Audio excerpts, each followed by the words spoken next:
Tonight, before you drift into sleep, try to imagine an ancient stone cellar buried deep beneath the earth of Europe. There is no noise from the modern world, no glowing phone screens, no urgency of time, only the pale golden light of candles reflecting upon old oak barrels and thousands of bottles of wine silently sleeping in the darkness. Some of those bottles have existed longer than a human lifetime. They have rested there for decades, quietly changing a little each day, slowly, patiently, much like the way the human soul matures through time. Carl Jung once believed that the deepest things in life always happen in silence. No one truly sees a soul changing little by little, just as no one truly witnesses the exact moment sunlight becomes wine. And perhaps that is what makes wine so extraordinary. It is not merely a drink. It is time, memory, light, earth, microorganisms, history, and even the fragility of nature itself, preserved inside glass. A glass of wine is in truth a vanished summer, a rainstorm that no longer exists, a sunset over vineyards many years ago. Somehow, all of it still lives within that deep crimson liquid, and tonight we will slowly step into that journey together. A journey through ancient vineyards, fallen empires, medieval monks, dark wine cellars, hundreds of years old, invisible organisms that create fermentation, and the strange secrets that give each bottle of wine the unique personality of the land where it was born. You will discover why wine existed before written language, how microscopic yeast transforms sugar into something almost magical, why just a few meters of different soil can completely alter the taste of wine, and why humanity has spent thousands of years pursuing this fragile liquid. But deeper than all of that, this is also a story about human beings themselves. Because wine reflects something very similar to the human soul, the most beautiful things all require time to mature. A grape must endure sunlight, rain, wind, injury, and even decay before becoming something deeper. Perhaps human beings are the same. So, if tonight you feel weary of the world outside, if your mind is filled with noise, or if you simply wish to hear a slow and gentle story before sleep, then let this voice guide you through the ancient wine cellars, human history, and before we begin, welcome to Stories for Sleep, a place where stories about history, nature, psychology, and the hidden depths of the human unconscious are told in a gentle voice to help you relax and drift into sleep. If you enjoy slow journeys like this one, take a quiet moment to subscribe and join us for the nights ahead. And now, take one slow breath, relax your mind, and imagine that somewhere out there, beneath the soft moonlight, vineyards are still silently holding the sunlight of summers long gone.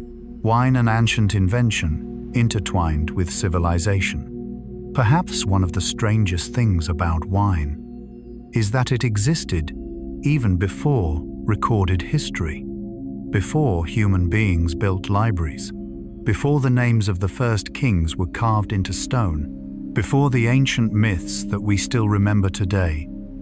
There were already people sitting beside fires in the primitive darkness of the world, drinking fermented fruit, which means that somewhere within the deepest memory of human civilization, wine has always been there, quietly, slowly, like an ancient companion walking beside humanity since the first days of civilization. Perhaps this is not merely the story of a drink, but the story of the moment human beings first realized that nature could transform. A grape ripened beneath the sun could become something entirely different, sweeter, warmer, something that changed the feeling inside both body and mind. And in some way that moment resembled the very first dawn of chemistry. Carl Jung once believed that humanity's greatest discoveries rarely begin with logic. They begin with curiosity, with intuition, with the unconscious feeling that the world contains more mysteries than the eyes can see. Perhaps wine was discovered in exactly that way. No one truly knows the first moment wine appeared, but many archaeologists believe everything may have begun entirely by accident. Imagine a group of ancient people living thousands of years ago. They gather ripe grapes beneath the final sunlight of summer. Some of the fruit becomes crushed inside stone baskets or clay jars. Sweet juice flows out, and then time passes. Wild yeast, invisible organisms drifting everywhere through the air, begins touching the fruit juice. No one can see them. No one understands what they are. But quietly, the miracle begins. Sugar becomes alcohol. The aroma changes. The liquid becomes more alive, warmer, stranger than anything humanity had ever tasted before. And perhaps in that very first moment, human beings felt what we still feel today when raising a glass of wine that nature contains mysterious transformations, almost mythological in their beauty. What is remarkable is that wine did not simply become a beverage. It slowly became part of civilization itself. Because to create wine, humanity had to learn how to cultivate the land, wait patiently, store resources, manage the seasons, transport goods, and remember time. Wine demanded patience, and perhaps it was one of the very first things that taught humanity how to think about the future. A grape planted today cannot become wine immediately. Human beings had to learn how to think in seasons, in years, in the cycles of nature. Perhaps that is why the history of wine is also the history of humanity learning how to live alongside time itself. Carl Jung once suggested that psychological maturity begins when human beings stop living only for the immediate present. When we begin understanding that the things of true value usually require a very long time to form. A mature personality needs years of experience. A deep relationship requires time to build, and a great bottle of wine is no different. There is something profoundly similar to the human soul in the way wine matures slowly in darkness. But what makes wine even more extraordinary is that it forces humanity to cooperate with nature rather than fight against it. No one can force grapes to grow faster than the season allows. No one commands the sunlight. No one controls the rain or the wind. The winemaker can only observe, care, wait, and hope. Perhaps that is why the craft of winemaking has always carried a sense of humility. It reminds humanity that we do not truly control nature. We only learn how to collaborate with it. And perhaps this is also what Jung tried to say about the unconscious mind. Human beings cannot completely control the depths within themselves. We cannot force emotions to disappear instantly. We cannot command healing. We cannot make the soul mature faster than the time it truly needs. Some things can only happen slowly, quietly, like fermentation. What is fascinating is that wine appeared almost alongside humanity's first cities. That was not an accident. To sustain winemaking, people needed to settle down. They needed long-term agriculture. They needed food storage. They needed pottery to hold liquid. They needed systems of trade. And from there, commerce began to grow. Wine jars traveled across rivers, across seas, across deserts. Wine slowly became one of the first goods to connect civilizations together. In some ways, part of the history of global trade began with fermented grapes. It sounds almost strange. A drink as soft and slow as wine, helping shape the movement of civilization itself. But perhaps it makes perfect sense. Because human beings do not live by food alone. We have always searched for ritual, emotion, connection, and experiences that make life feel more meaningful. Wine quickly became part of weddings, religious ceremonies, feasts, treaties, and even humanity's loneliest moments. There is something deeply ancient in the image of a person sitting quietly beside firelight with a cup of wine in hand. as though that moment has repeated itself beneath countless skies throughout human history. And then, thousands of years later at Arini, one cave archaeologists discovered something that astonished the modern world. A winery nearly 6,000 years old.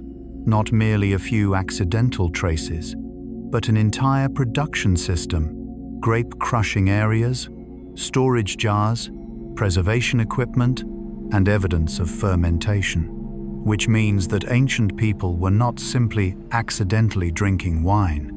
They understood the process. They understood time.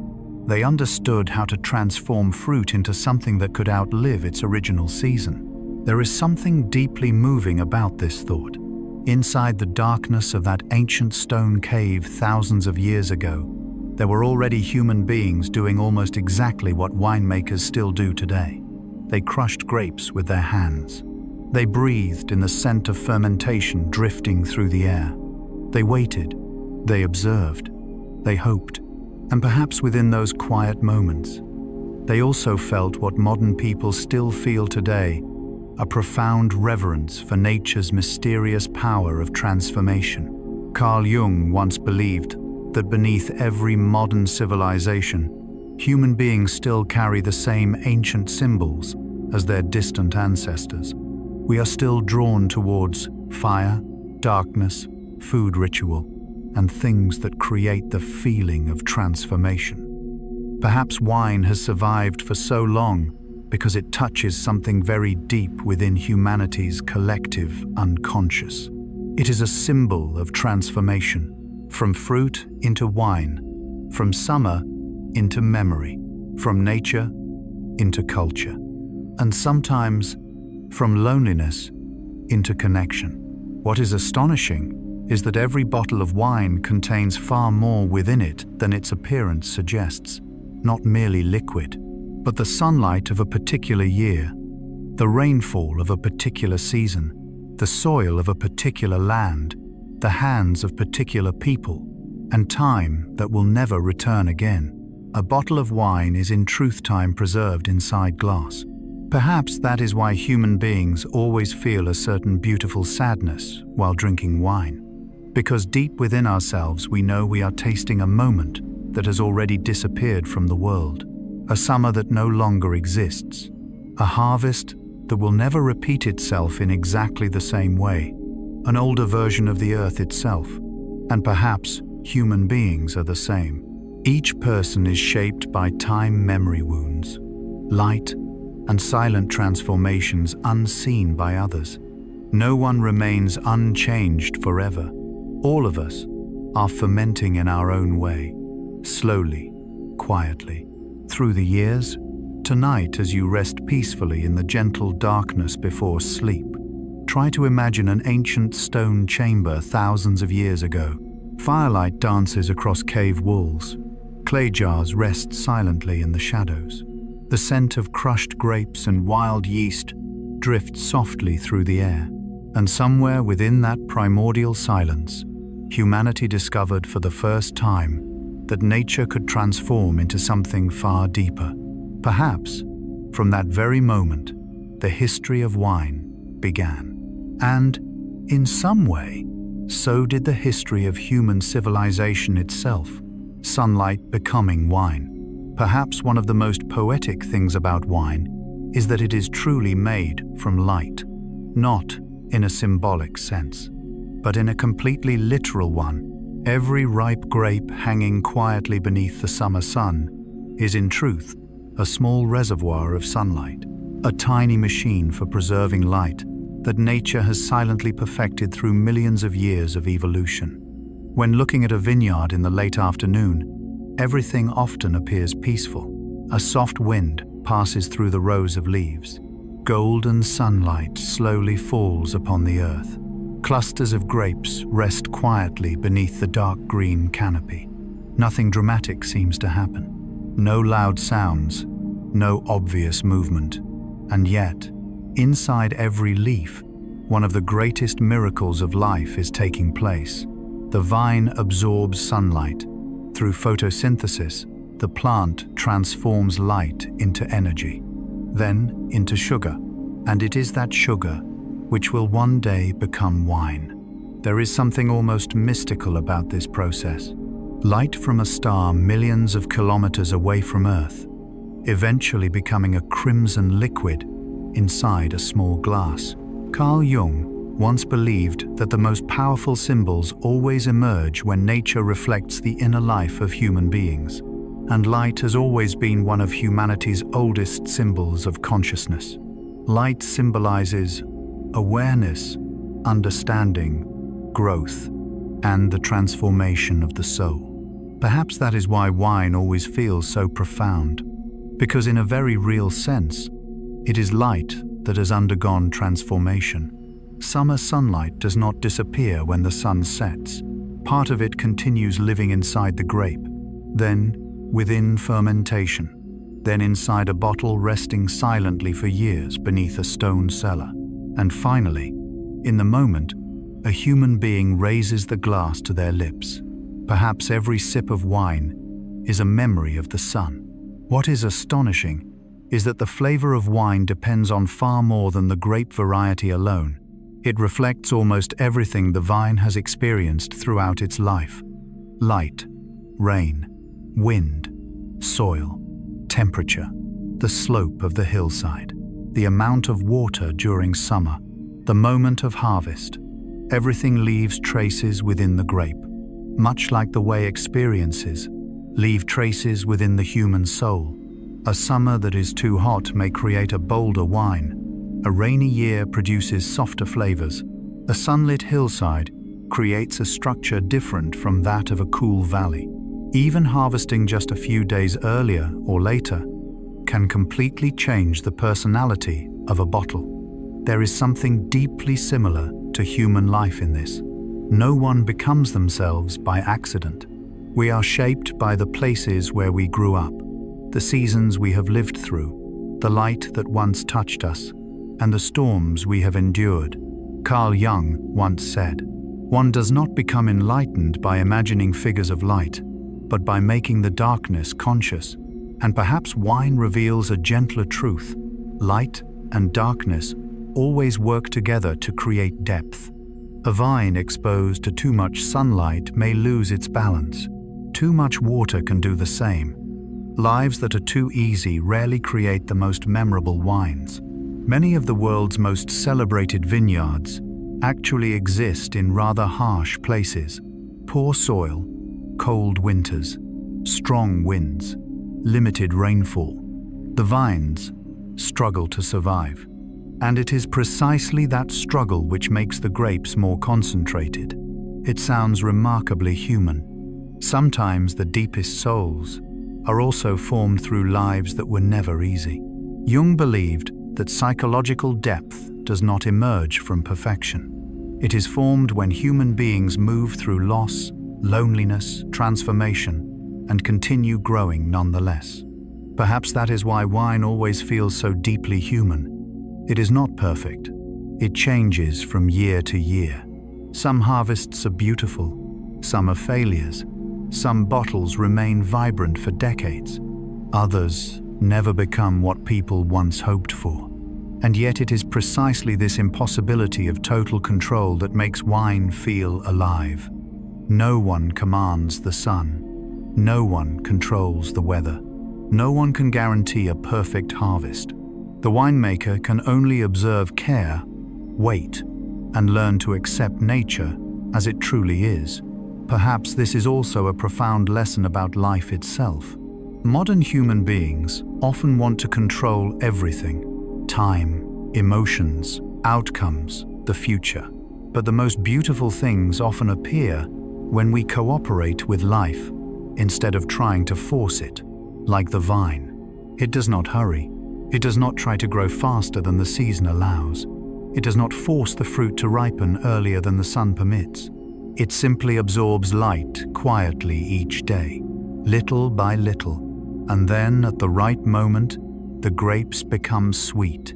Perhaps the human soul matures in the same way, not within a single moment, but through thousands of small days, through gentle lights that sometimes we ourselves barely notice. a conversation, a summer, a sorrow, a moment of being loved, a season of loneliness. All of these quietly accumulate within us, just as sugar gathers inside the grape. The wonder of wine is that it reflects not only light, it reflects time as well.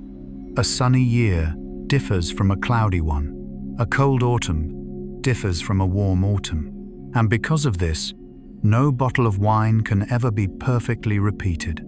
Even with the same grape variety, the same soil, the same winemaker, the harvest will always be different, because the light of each year is unique. There is something beautifully melancholic about that. A bottle of wine is in truth a vanished season, a summer that will never return in exactly the same way, an older version of the sky, a form of light that existed only once in the history of Earth. Perhaps that is why wine often makes human beings feel nostalgic, even when they cannot fully explain what they are longing for. Because when we drink wine, we are tasting time itself. We are tasting a moment that has already passed. Carl Jung once believed that the human unconscious is especially sensitive to symbols of time and transformation. Perhaps that is why old wine cellars carry such a contemplative feeling. Bottles of wine rest silently in darkness for decades, quietly changing, quietly maturing. No one truly sees the process happening, just as no one truly sees a human being changing from within. Some of the greatest transformations happen in silence, in darkness, across very long stretches of time. Wine teaches humanity this lesson in a remarkably gentle way. A young wine is often bold, sharp, full of energy, but as time passes, it becomes softer, deeper, more complex. There is something profoundly similar to human maturity in this. When we are young, we often want strength immediately. We want clarity. We want to be seen. But time slowly teaches that true depth usually arrives much more slowly, through loss, through experience, through seasons of light and darkness flowing one after another. Perhaps that is why wine evokes such a meditative feeling. It encourages people to slow down, to observe, to breathe in the aroma, to feel, as though reminding us that life is not meant to be consumed too quickly, but experienced through all the senses. There is something very beautiful in knowing that sunlight from many months ago still lives somewhere inside the glass before us, that time can be preserved, that nature can be remembered through flavor, and perhaps human memory works in much the same way. Beautiful moments do not truly disappear. They continue existing somewhere within the depths of the unconscious, like light resting silently inside a grape, waiting for the day it will awaken once more. Tonight, as you rest quietly within the gentle darkness before sleep, try to imagine a vineyard at the end of a summer afternoon. Golden sunlight slowly falls across rows of green leaves. A soft wind carries the scent of warm earth and ripe fruit. Everything seems peaceful and still, and yet, inside every leaf, light is silently becoming sugar, and somewhere in the future, that light will become wine. Perhaps human beings are the same. There are small lights in our lives, quietly transforming us each day. Gentle moments, beautiful memories, summers that have already passed, all of them still living somewhere within the soul, like a season of light preserved for a very long time inside the darkness of time itself. Yeast, the invisible creature that creates the miracle, perhaps one of the strangest and most beautiful things about wine is that the thing creating it is almost invisible. Not the massive wooden barrels, not the vineyards stretching beneath sunlight, not the ancient stone cellars, but tiny living organisms so small that human beings cannot see them with the naked eye. Yeast, those microscopic creatures quietly living in the air upon grapeskins on the hands of winemakers, inside old barrels, and within the darkness of wine cellars themselves. They are so small that throughout most of human history, people had no idea they even existed, and yet they created one of the oldest and most symbolic drinks of civilization. There is something deeply meaningful about this, because many of the most important things in life are invisible in the same way. Human beings cannot see memory, love, loneliness, hope, or healing, and yet these unseen things quietly transform our entire lives. Carl Jung once believed that the most powerful forces within the human mind always exist beneath the visible surface. The unconscious move silently, like deep currents beneath the ocean. No one sees them directly, and yet they shape emotions, dreams, choices, and even the people we eventually become. Perhaps yeast in wine resembles the unconscious within the soul, tiny, hidden, silent, and yet possessing an almost magical power of transformation. When grape juice is first pressed, it is simply sweet fruit juice, soft, clear, filled with sugar and summer light. But then the yeast arrives, and everything begins to change. Yeast consumes the sugar in grape juice in order to survive. During that process, it creates alcohol, carbon dioxide, heat, and countless aromatic compounds of astonishing complexity. What is remarkable is that what human beings call wine is actually the result of a living process, a biological transformation unfolding in darkness, quietly, without sound. No one truly sees the exact moment the miracle happens. Only small signs appear, bubbles rising slowly, a slight increase in temperature, aromas changing day by day, and then the grape juice begins becoming something entirely different. Perhaps that is why winemaking has always felt almost like ancient alchemy. The winemaker places grapes into darkness and waits for transformation. It sounds remarkably similar to the journey of human growth.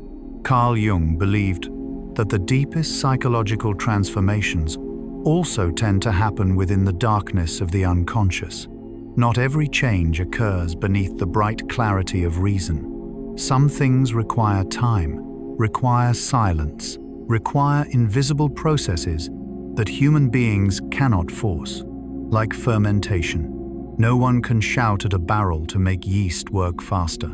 No one can force a bottle of wine to mature overnight. Everything must unfold according to the rhythm of life itself. And perhaps this is very difficult for modern people. We are accustomed to speed. We want immediate results. We want every problem solved quickly. But wine teaches something entirely different. The most beautiful transformations usually happen very slowly. There are wine cellars where people seem to do almost nothing except wait.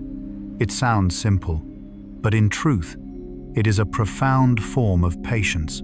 The winemaker does not fully control fermentation. They only create the conditions, the right temperature, the right environment, the right amount of time.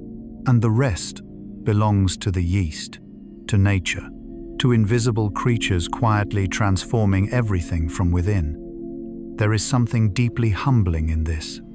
Human beings do not create wine alone. Wine is a collaboration between sunlight, soil-time grapes, and invisible living organisms. Perhaps this is also true of human beings. No one truly matures alone. We are always shaped by the people who once loved us, encounters we have experienced, memories, wounds, and even small things that once seemed unimportant, like yeast, tiny, yet capable of transforming the entire final result. What makes fermentation special is that it is not a process of destruction. It is transformation. Sugar does not disappear meaninglessly. It becomes something else, deeper, more complex, more powerful.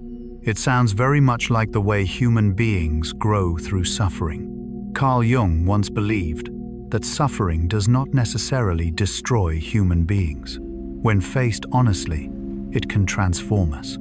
A loss may create depth. A failure may create wisdom. A season of loneliness may help a person understand themselves more deeply, like yeast turning sugar into wine. Perhaps many of the most beautiful things in life are born not from remaining unchanged, but from transformation itself. One strange thing about yeast is that it creates heat while working. Fermenting wine barrels truly become warm, almost like living bodies. Within the quiet darkness of the cellar, inside wooden barrels and massive steel tanks, billions of tiny organisms are at work, silently, patiently, transforming summer sunlight into something capable of surviving for decades. Perhaps this is one of the most beautiful images of life itself, that even within darkness, something is always quietly moving. Human beings often believe the still periods of life are meaningless. The seasons of loneliness, confusion, rest, or feeling as though nothing is happening.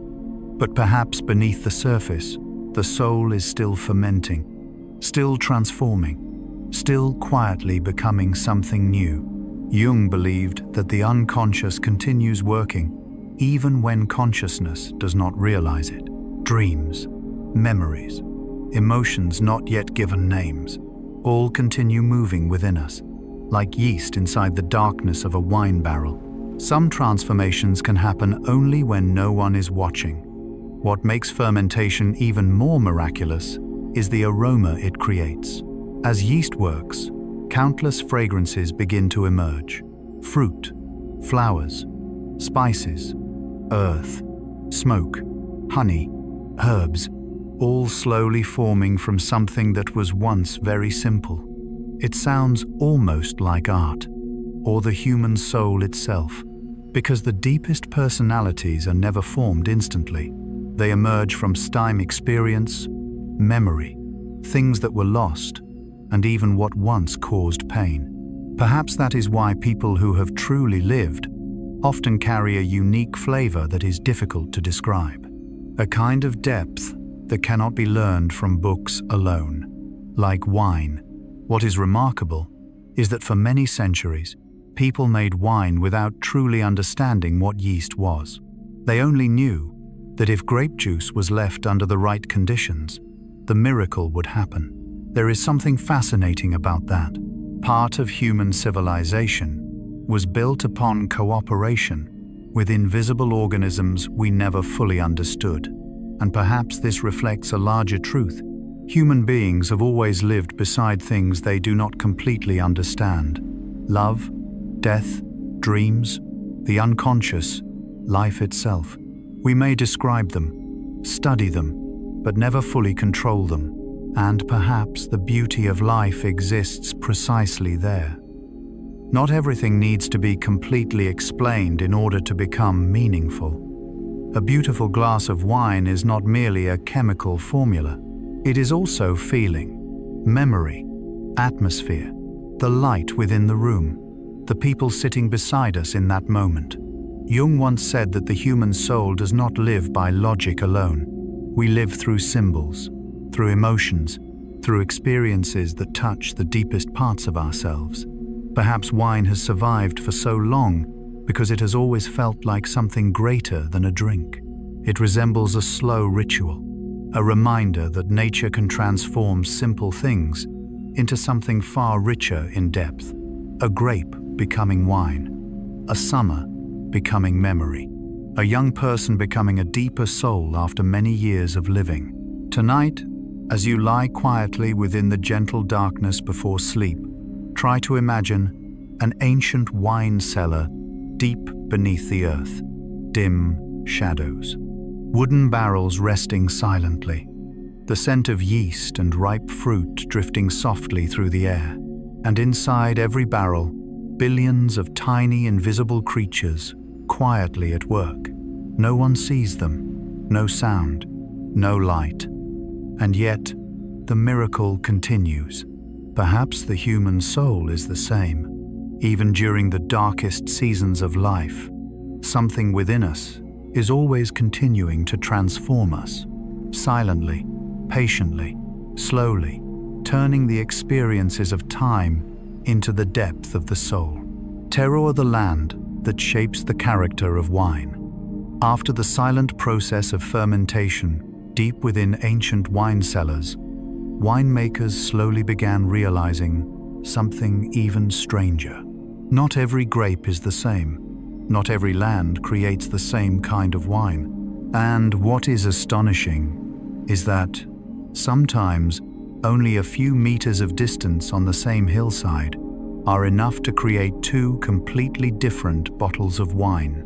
At first, it seemed almost impossible to explain. People looked at vines growing side by side beneath the same sky and wondered, why do the flavors feel so different? Why does one wine feel soft and gentle, while another feels sharp and powerful? Why can the same grape variety, the same winemaker, and the same harvest year still produce wines with entirely different souls?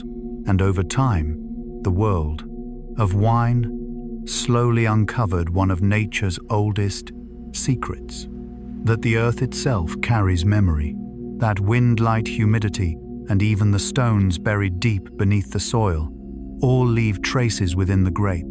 The French call this terroir, a word almost impossible to translate completely into another language, because terroir does not simply mean soil. It is climate, light, landscape, moisture, elevation, wind history, and the emotional essence of an entire land preserved within wine. Perhaps this is one of the most beautiful ideas ever born in the world of wine, that a grape can somehow remember the place where it was born. Carl Jung once wrote, "Everything that irritates us about others can lead us to an understanding of ourselves, and in some way, terroir reflects a truth deeply similar to human beings. We often imagine ourselves as separate individuals, but in truth, every person carries within them traces of the place where they grew up, their voice, their memories, their fears, the way they love, the way they remain silent, all of it shaped by the inner landscape in which the soul matured. There are people who grow up near the sea and forever carry a distant feeling within them like waves. There are those raised in cold cities who learn very early how to hide emotion. Some souls resemble volcanic soil, powerful, deep, yet formed through immense pressure. And there are people as gentle as mist-covered land, where everything matures more slowly, but with greater subtlety. Perhaps terroir is not only the story of wine. Perhaps it is the story of how all living things are shaped by the place to which they belong. When looking at a vineyard from afar, everything often appears identical. Straight rows of vines, green leaves moving in the wind, sunlight stretching across the hillsides. But beneath the earth, everything is completely different. Just a few meters of change can alter the depth of the roots, the amount of water the vine receives, the nighttime temperature of the soil, the minerals, and the way the grapes mature. Limestone soil holds water differently than gravel. Volcanic soil retains heat differently than sand. An eastern hillside receives the soft light of morning sun, while western slopes absorb the hotter and harsher light of evening. Even wind changes everything. A cool current drifting from the sea may slow the ripening of grapes by several weeks. It feels astonishing. A bottle of wine can be shaped by things so subtle that human beings barely notice them at all. But perhaps the soul is the same. No one is shaped only by great events. Sometimes it is the smallest things that quietly form us. The expression in our parents' eyes during childhood, the room where we grew up, the scent of the air from our homeland, the familiar sound of rain beyond the window, or a loneliness that lasted for years. These things drift silently into the unconscious, and one day, they become the flavor of the person we eventually become. Carl Jung once said, "Until you make the unconscious conscious, it will direct your life, and you will call it fate." Perhaps terroir is also a kind of unconsciousness within nature, invisible forces beneath the surface, quietly shaping everything. A great winemaker does not try to force the land into becoming something else. They listen to the terroir. They try to understand what the soil wishes to say, what the climate is trying to create, and what story nature is attempting to tell through the grapes. There is something deeply humble in that philosophy. Modern people often want to control everything, to make every product perfectly identical, to eliminate difference. And yet, great wine is born precisely from variation, from individuality, from the identity of the land itself. It sounds remarkably human. Perhaps one of the deepest sufferings of many people is trying to become some standardized version of themselves, instead of listening to the terroir of their own soul. We try to speak like others, live like others, succeed according to someone else's definition. And in doing so, we lose our own flavor. Jung spent his life speaking about what he called individuation, the journey of becoming oneself, not a copy of society, not a mask created for acceptance, but the true human being beneath every performance. Perhaps wine understood this long before modern psychology. A bottle of Burgundy does not try to become Bordeaux. A Riesling does not try to taste like Syrah. Every land possesses its own voice. Every terroir carries its own soul, and the beauty exists precisely within those differences. What is strange is that many of the world's most celebrated vineyards exist on land considered unsuitable for ordinary agriculture. The soil is too poor, too rocky, too steep, too dry. And yet, it is precisely that hardship which forces the vine to send its roots deep into the earth in order to survive. And the deeper those roots travel, the more minerals and depth the vine absorbs. It sounds very much like the journey of the human soul. Many of the deepest people are not created through easy lives, but through years that force them to dig downward into themselves in order to survive. Jung once believed, "No tree," it is said, "can grow to heaven unless its roots reach down to hell. No tree can rise toward the light unless its roots have first passed through darkness." Perhaps old vines understand this as well. They live among wind drought, winter, frost, and time itself. Their roots weave through stone, descending into cold earth, quietly searching for water and minerals for decades. And then, inside those small grapes, the entire journey is preserved as flavor. There is something deeply moving in the thought that wine is truly the memory of the earth, a memory that can be tasted, a form of time preserved inside liquid. When someone drinks a wine from the volcanic lands of Sicily, they are tasting ancient volcanic ash, Mediterranean winds, sunlight reflecting upon black stone, and thousands of years of the land's history. Wine does not merely tell the story of humanity. It tells the story of the earth itself. And perhaps this is why so many people experience wine as something almost sacred. Not because of alcohol, but because of the feeling that we are touching something greater than ourselves, a land, a harvest, a moment that will never exist again. Tonight, as you rest quietly within the gentle darkness before sleep, try to imagine a vineyard hillside beneath the fading light of evening. A soft wind moves through the rows of leaves. The earth still holds the warmth of the sun. Roots quietly descend into the dark soil below. And somewhere inside those small grapes, the entire land is leaving behind its memory. Perhaps human beings are the same. All of us carry within ourselves our homeland, our childhood, the seasons we have passed through, the lights that once touched us, and even the darknesses we once lived beside. We are the terroir of our own lives. And, in a very quiet way, the soul always remembers where it once belonged. The color of wine comes from the grape skin. And then, after humanity began understanding that the land itself could leave memory within the grape, another secret emerged, even more delicate than the last, that the color of wine does not truly come from the juice itself, But from the thin skin surrounding the grape, it sounds strange. Because when people look at a cluster of red grapes beneath the evening light, they often imagine the inside must also be dark red, like the blood of sunset itself. But in truth, the juice of many red grapes is almost transparent, pale, soft, far closer to white wine than most people realize. The deep crimson color humanity has associated with wine for thousands of years appears only when the grape juice remains in contact with the skins during fermentation. It is the skin that releases color, tannins, structure, and much of the wine's personality.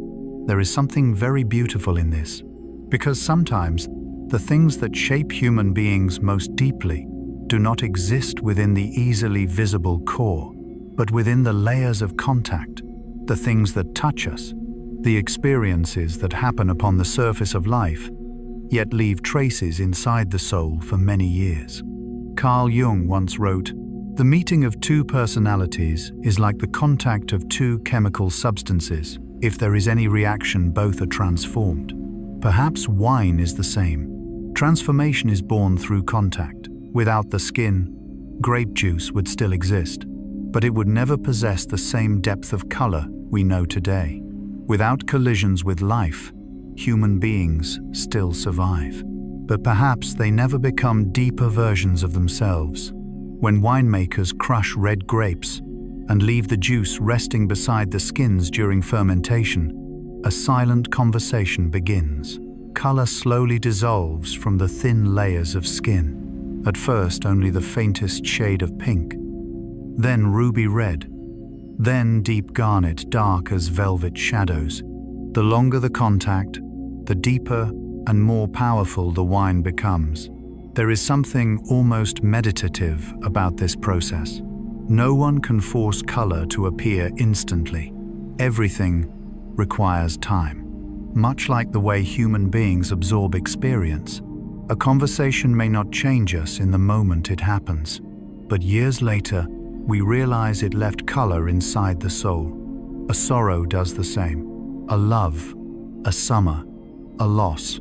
All of them slowly infuse themselves into a person, the way color infuses itself into wine, silently, slowly, without being immediately visible. What is strange is that simply changing the amount of time the juice touches the skins can completely alter the nature of the wine itself.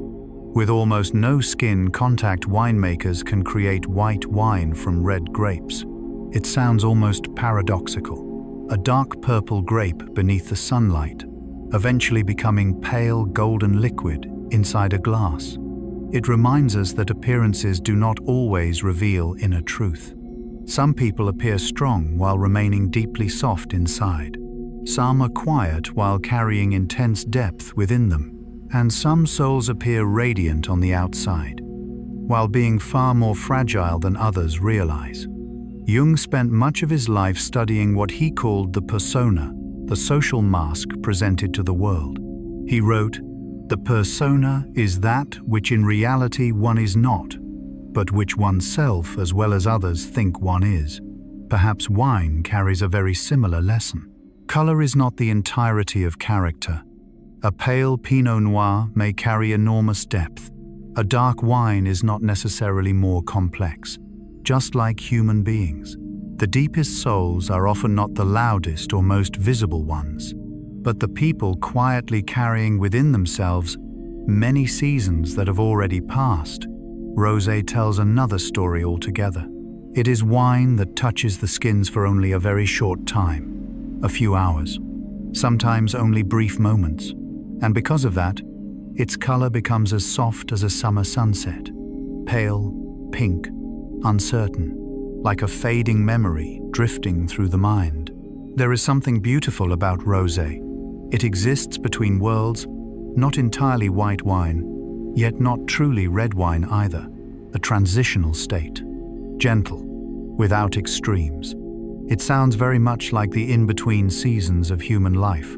The periods when we are no longer the person we once were, but have not yet fully become the person we are becoming. Jung believed such transitional states were essential for psychological growth, and yet human beings often fear them.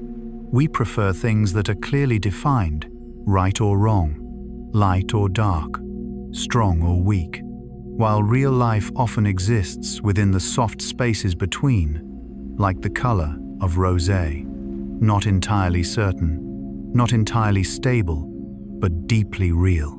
And then there is orange wine, one of the strangest and oldest forms of wine in human history. In essence, it is white wine made like red wine, white grape juice left in long contact with the skins, and this creates a deep amber color, like the glow of old candlelight. The flavor becomes deeper, more tannic, almost ancient in feeling.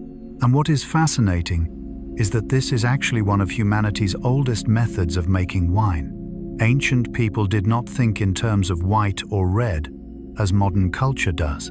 They simply fermented grapes together with the skins. Nothing more complicated than that.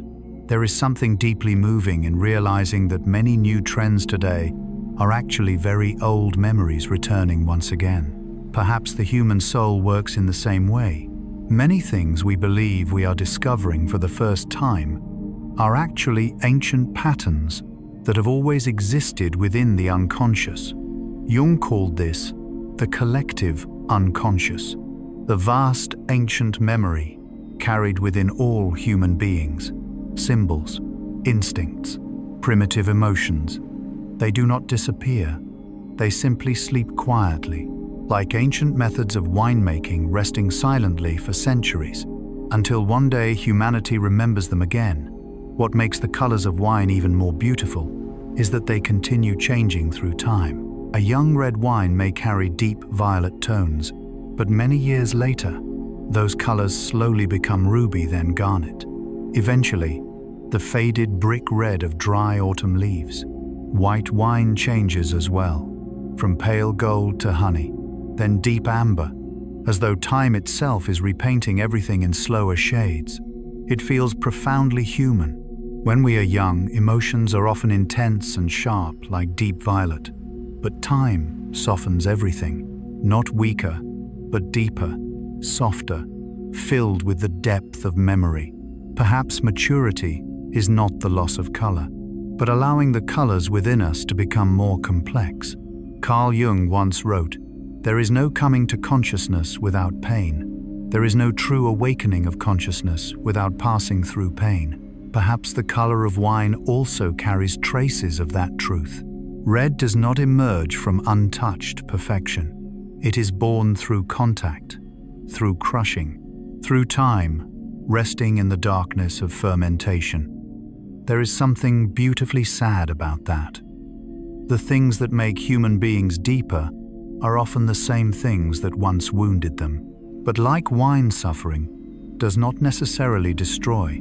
It can create depth, structure, color within the soul. There are people who move through life without allowing anything to truly touch them. They resemble grape juice that never touched the skins. Light, clear, but lacking the depth of experience. And then there are souls who have passed through loss, love, loneliness, failure, hope, and time. They carry layers of color that cannot be seen immediately, like an old bottle of wine beneath dim candlelight. Tonight, as you rest quietly within the gentle darkness before sleep, try to imagine an ancient stone fermentation vat, grape juice, resting beside dark skins, silence filling the space. Only the scent of ripe fruit and living yeast drifting softly through the air, and very slowly, color is dissolving into the liquid, like memory dissolving into the human soul, like time silently leaving traces upon every living thing. Perhaps all of us are fermenting in our own way, quietly absorbing light, darkness, love, and the collisions of life itself, until the soul slowly carries colors that only time could ever create, ancient vines and the endurance of time. And then, as humanity slowly began to understand that the color of wine comes from the long contact between grape juice and the delicate skins surrounding it. People also began realizing something even deeper. Not every vine tells the same story. Some vines are still young, strong, bright, filled with energy, like the youthfulness of human beings. But there are also vines so old that they seem to become part of the land itself. Trunks twisted like the hands of time, roots descending deep into the earth through centuries. Silent living beings that have outlived many generations of people. They are called old vine. And perhaps nothing in the world of wine carries such a beautiful and sorrowful feeling as they do. Because when standing before a vine that has lived for more than 100 years, we are no longer simply looking at a plant. We are looking at visible time. Some vines were planted before the world wars, the birth of many modern nations, or even the arrival of electricity in the villages surrounding them. They have stood beneath the sunlight through generation after generation. Winters arrived and disappeared. Empires rose and collapsed. Human beings were born and vanished. And yet, those vines continued growing leaves each spring, quietly, patiently, as though nature itself never truly hurries before the history of humanity. Carl Jung once wrote, "In all chaos, there is a cosmos, in all disorder, a secret order." Perhaps old vines are part of that secret order, a rhythm deeper than all the chaos of history. Human beings often live according to the brief years of their own lives, but old vines live according to much longer cycles. They do not care who rules the land. They do not understand political borders. They do not know what war means. And yet, they still carry traces of all those things within their weathered wood. There are vines in Europe that survived plague, invasions, world wars, famine, the collapse of empires, and centuries of changing climates. It feels astonishing, a fragile living thing, bearing delicate clusters of fruit, and yet capable of such endurance. But perhaps true endurance is always quiet in this way, not loud, not dramatic, simply continuing to exist. Continuing to grow leaves when spring returns, continuing to send roots deeper into the earth. There is something profoundly human in that image. Many people pass through difficult years that no one else ever truly sees. They survive loss, loneliness, wounds, heartbreak, and moments that once seemed impossible to endure. And yet, somehow, they continue waking each morning. Continue living, continue loving, like old vines continuing to bear fruit after hundreds of winters. Jung once believed that true maturity is not becoming invulnerable. It is learning how to carry one's fractures while continuing to live. He wrote, "The most terrifying thing is to accept oneself completely. Perhaps old vines carry the beauty of that acceptance. Their trunks are not perfect, not straight, not youthful. They are twisted, cracked, roughened by time, and yet those very imperfections make them beautiful in a deeper way. Like the face of an elderly person who has lived through many seasons, no longer carrying the perfection of youth, but possessing a depth youth can never imitate. What is strange is that ancient vines often produce fewer grapes than younger plants.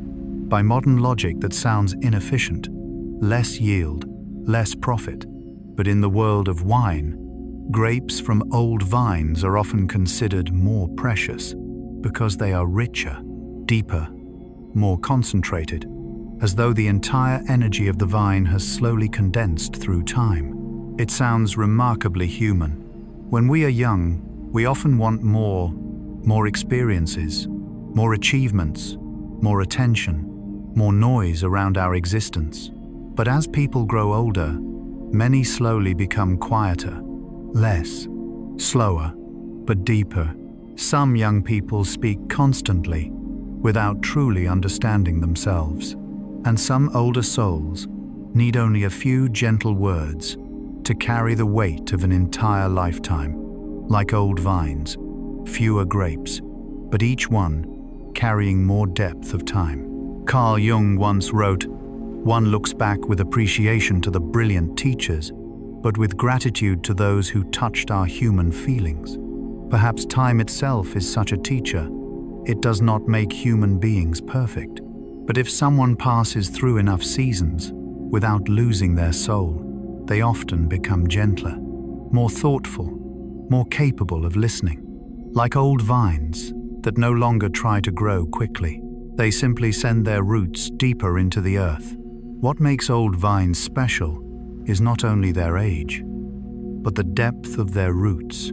Across decades, sometimes centuries, their roots descend far into the soil, much deeper than young vines ever could.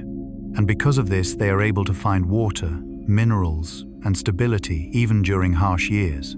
It sounds very much like a lesson about life. When people are young, they often live near the surface, easily shaken by praise, fear, temporary emotions, changes in the outer world.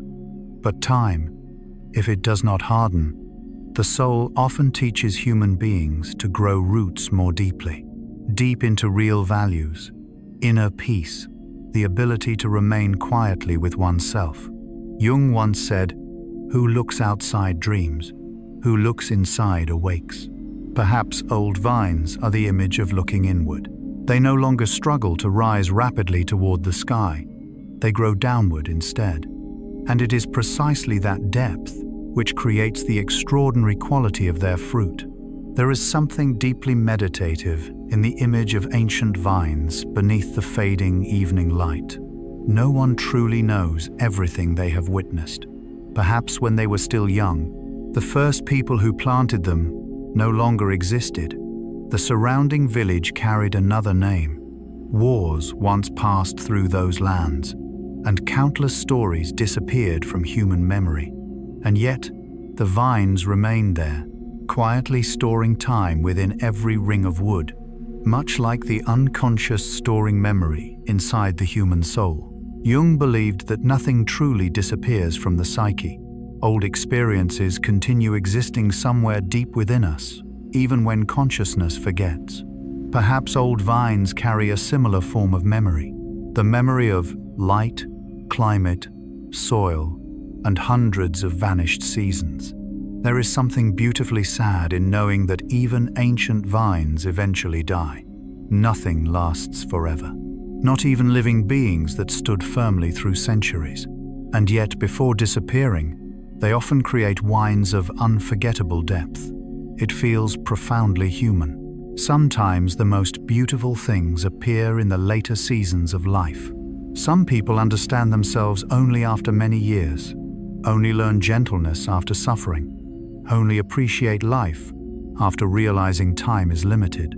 Perhaps that is why wine from old vines often carries a quiet sadness, not despair, but the gentle sadness that comes when human beings recognize the beauty of things that cannot last forever. Tonight, as you rest quietly within the gentle darkness before sleep, try to imagine an ancient vineyard beneath the moonlight. Old trunks twisting softly in the night wind, roots descending meters deep into the cold earth, and somewhere within that silence, time is still flowing through all living things. Perhaps human beings are like old vines. We pass through light storms, loss, love, and countless vanished seasons, and slowly through the years, the soul becomes less noisy, but deeper, richer. Like a bottle of wine born from ancient vines that have spent an entire long lifetime learning how to live beside time itself. Wine in human history. And then, as humanity slowly realized that ancient vines could preserve the memory of time within each small grape, wine itself began moving beyond the quiet fields and into the vast current of human history. Bottles of wine no longer belonged only to the earth, the harvest, or lonely stone cellars. They began traveling across seas, across mountains, across deserts, alongside merchants, soldiers, monks, and ancient ships drifting silently across the dark waters of the Mediterranean. And in a very slow and quiet way, wine became one of the invisible threads connecting civilizations together. There is something beautiful in the thought that for thousands of years, when people did not yet share the same language, religion, or empire, they could still sit together beside a jar of wine, as though wine always carried within it the power to connect strangers. Carl Jung once wrote, "The privilege of a lifetime is to become who you truly are." And perhaps the history of wine is also the journey of civilization becoming itself. From primitive fermented jars hidden within ancient caves, wine slowly became commerce, ritual culture, memory, and a symbol of human development itself. When speaking about the history of wine, it is almost impossible not to think of the Roman Empire. That empire did not only build roads, bridges, and cities, they also carried vines with them. Wherever the Romans traveled, vineyards often appeared afterward. From Italy to France, from Spain to Germany. Many of the world's great wine regions today were shaped by the hands of ancient Rome. The Romans understood that wine was not merely a drink, it was part of life itself, part of the military, part of ritual, part of trade, and part of what it meant to feel civilized. There is something fascinating in that, because once human beings began cultivating vineyards on a large scale, they also began learning how to stabilize their lives. Remember the seasons, build systems of storage, and connect distant lands together. Wine became a symbol of settlement and collective memory. Roman roads did not transport only gold, marble, or soldiers. They also carried amphorae, great clay vessels filled with wine. Try to imagine an ancient ship crossing the Mediterranean at night, 2,000 years ago, wind moving through the sails, dark water reflecting the stars above, and beneath the deck, hundreds of amphorae resting silently in darkness. Those vessels carried within them the sunlight of summer, the earth of a distant land, and the labor of people who might never meet those who would one day drink that wine. It feels almost like memory itself traveling across the world. Perhaps that is one of civilization's quiet miracles. Human beings have always tried to send a part of their soul farther than their bodies could ever travel. Jung believed that human beings do not live by survival alone. We long to create meaning, to create something that lasts longer than ourselves. Perhaps wine was one of humanity's oldest attempts at doing exactly that. A brief harvest preserved within clay jars. A moment of nature carried across seas toward lands never before seen. What makes the history of wine even more moving is its fragility. An amphora may break, a ship may sink, a harvest may fail, an empire may collapse, and yet somehow, winemaking endured, quietly, moving through history. There are shipwrecks resting at the bottom of the sea for thousands of years that still contain intact amphorae, wine vessels, sleeping beneath the darkness of the ocean longer than many modern nations have existed. There is something beautifully melancholic about that, as though time never completely erases everything. Part of the past still rests somewhere beneath deep water, waiting to be rediscovered by the modern world. And perhaps the human soul is the same. Jung believed that the unconscious preserves memory much like the ocean itself. Things that sink do not truly disappear. They simply remain silent within darkness for a very long time, until one day they rise back toward the light again. Perhaps amphorae beneath the sea are symbols of that truth.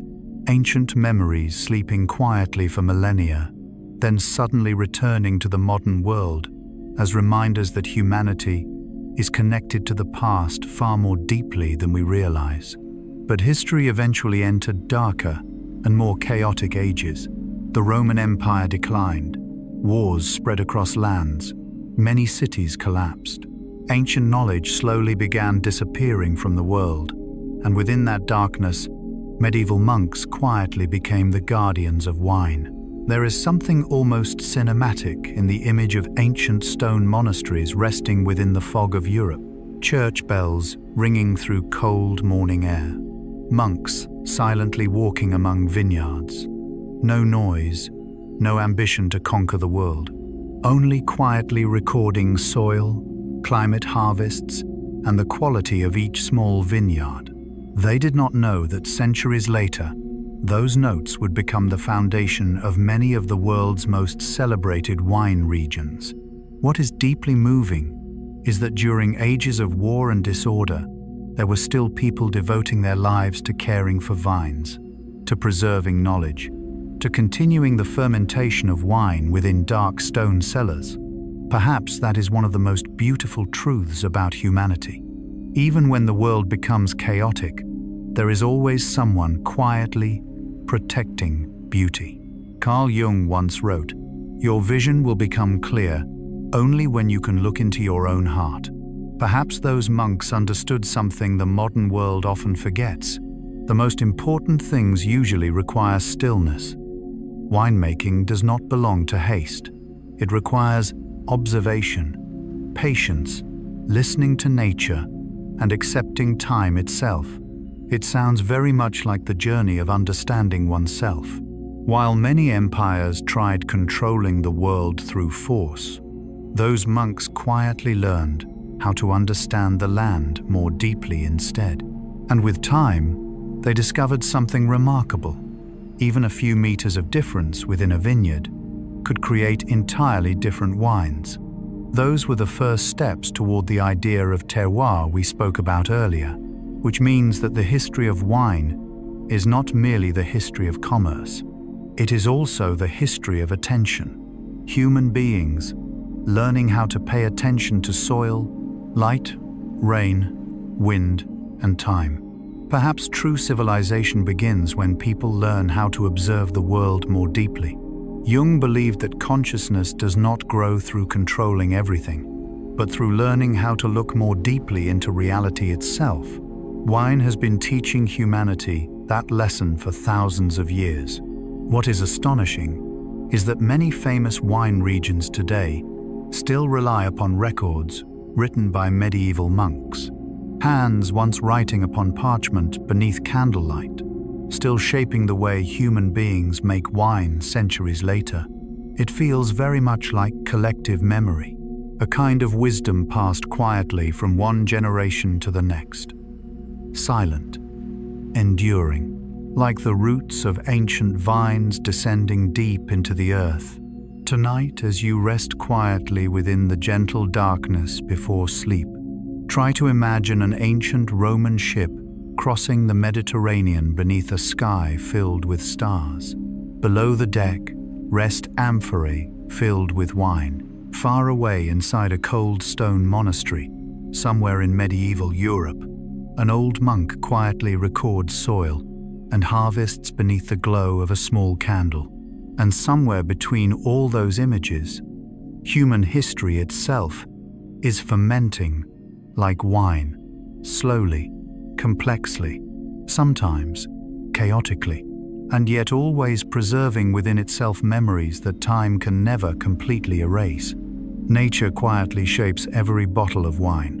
And then, after ancient ships carried wine across vast seas, after medieval monks quietly recorded soil and harvests beneath dim candlelight, humanity slowly began understanding an even deeper truth, that no bottle of wine is ever truly created by human hands alone. A winemaker may care for the vines, choose the moment of harvest, guide fermentation, and wait patiently within the darkness of the cellar. But long before all of that, nature has already decided many things.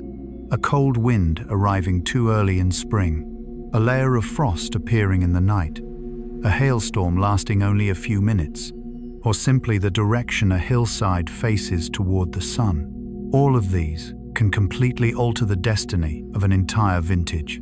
There is something deeply humbling in that realization. Modern people often love the feeling of control. We want to believe that through technique and willpower, everything can be predicted. But wine always reminds us that nature still tells the final story. Carl Jung once wrote, "Nature must not win the game, but she cannot lose." Perhaps no field reflects that truth more gently than winemaking. Winemakers do not truly defeat nature. They simply learn how to listen to it more deeply. There are early spring mornings when the vines have only just awakened after a long winter, and suddenly frost returns. A thin layer of ice settles upon fragile new buds, and within a single night, an entire harvest may be destroyed. There is something deeply sad about that. A year of waiting, a winter endured, a spring just beginning, and then everything vanishes within a few cold hours. But perhaps human life is the same. There are things we care for over many years, a relationship, a dream, a part of ourselves, and sometimes only one moment is enough to change everything. Jung understood the fragility of inner life very well. He once wrote, "There is no birth of consciousness without pain." Perhaps the vine must learn that lesson every year. No vintage is ever completely safe. No growth exists without uncertainty. Hail is even more merciless. A brief storm may tear apart an entire vineyard. Ripe grapes destroyed within minutes by stones of ice falling from the sky. Winemakers standing beneath such storms can often do nothing except watch nature decide the fate of the harvest. There is something both painful and beautiful in that reality, because it reminds us that humanity has never truly separated itself from nature. No matter how modern we become, we still live inside forces greater than ourselves. The winds also quietly change everything. A cool current drifting from the ocean may slow the ripening of grapes. A dry wind descending from the mountains may shrink the berries and intensify their flavor. Some wine regions are almost defined by wind itself. Winemakers cannot see wind inside the bottle, and yet they can feel it. In the freshness, in the structure, in the way the wine moves across the tongue. It sounds remarkably similar to human emotion. No one can directly see the forces that shaped a soul, and yet they remain present in the eyes, in the way someone falls silent, in the tone of a voice in sadness that cannot easily be named. Jung believed that the strongest forces within psychological life are often invisible, like the wind, unseen, yet always present. What is remarkable is that even the slope of a hillside changes wine. An eastern slope receives the gentle light of morning. A western slope retains the stronger warmth of late afternoon. Even a few meters of elevation alter nighttime temperatures, and nighttime temperatures influence the way grapes preserve acidity and aroma. It feels astonishing. A bottle of wine can be shaped by things so subtle that most people walking past would never notice them. But perhaps the soul works in the same way. Not everything that shapes a person comes from great dramatic events. Sometimes it is simply which direction a childhood room once faced, which winter felt unbearably long, which light entered through the window every afternoon, or the quiet feeling of being loved or forgotten within very small moments. All these things silently gather inside us, much like nature gathering itself inside the grape. And then there is the soil itself, volcanic soil, limestone, gravel, sand. Each type holds water differently, retains warmth differently, guides roots deeper in different ways. Volcanic soil often creates wines that feel smoky, dark, and profound. Limestone creates elegance and tension. Gravel stores sunlight during the day and releases warmth back into the vines at night. Sand feels gentler though poorer in nutrients. It sounds almost like human personality. Some souls are formed through pressure, loss, and darkness, and therefore become deeper and more intense.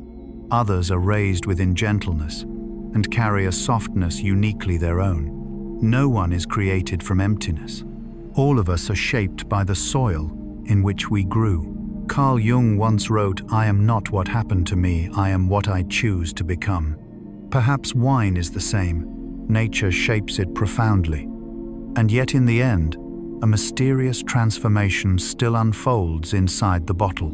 Like human beings, we are shaped by family memory wounds and circumstance.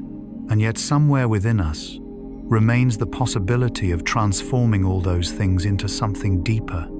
Perhaps the most beautiful thing about wine is this: it never hides the traces of nature. A cold season leaves its mark. A year of drought leaves its mark as well. A summer storm, a frost. All of these continue living inside the wine many years later. It sounds very much like memory. Human beings also carry within themselves the weather of the years they have lived through. Some people carry long winters inside their eyes. Others carry the gentleness of spring. Some carry storms that never truly ended. Jung called this the depth of the unconscious. Experiences never fully disappear. They continue living within us in subtle ways. Perhaps that is why wine moves people more deeply than many other drinks. It feels alive, deeply human, because wine is not perfect. It changes every year. Some vintages are beautiful, some fail. Some bottles feel powerful, others fragile, just like life itself. What is fascinating is that many great wines are not born from easy conditions. Often it is the difficult years that create extraordinary depth. A season of just enough drought, an unusually cold year, a tension that forces the vine to struggle for survival. It sounds remarkably human. Many of the deepest souls are not born from perfect lives, but from years that forced them to grow. Jung once wrote, "No tree, it is said, can grow to heaven unless its roots reach down to hell." Perhaps the vine understands this truth very well.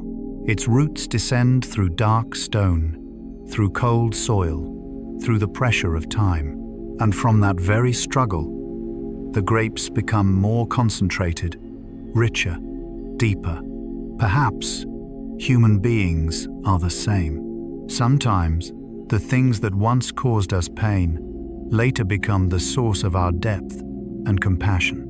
Tonight, as you rest quietly within the gentle darkness before sleep, try to imagine a vineyard high upon a hillside, night winds moving softly through the vines, the earth still holding the final warmth of the sun, far away cool ocean air drifting slowly into the valley, and somewhere beneath the soil, roots quietly searching for water in darkness.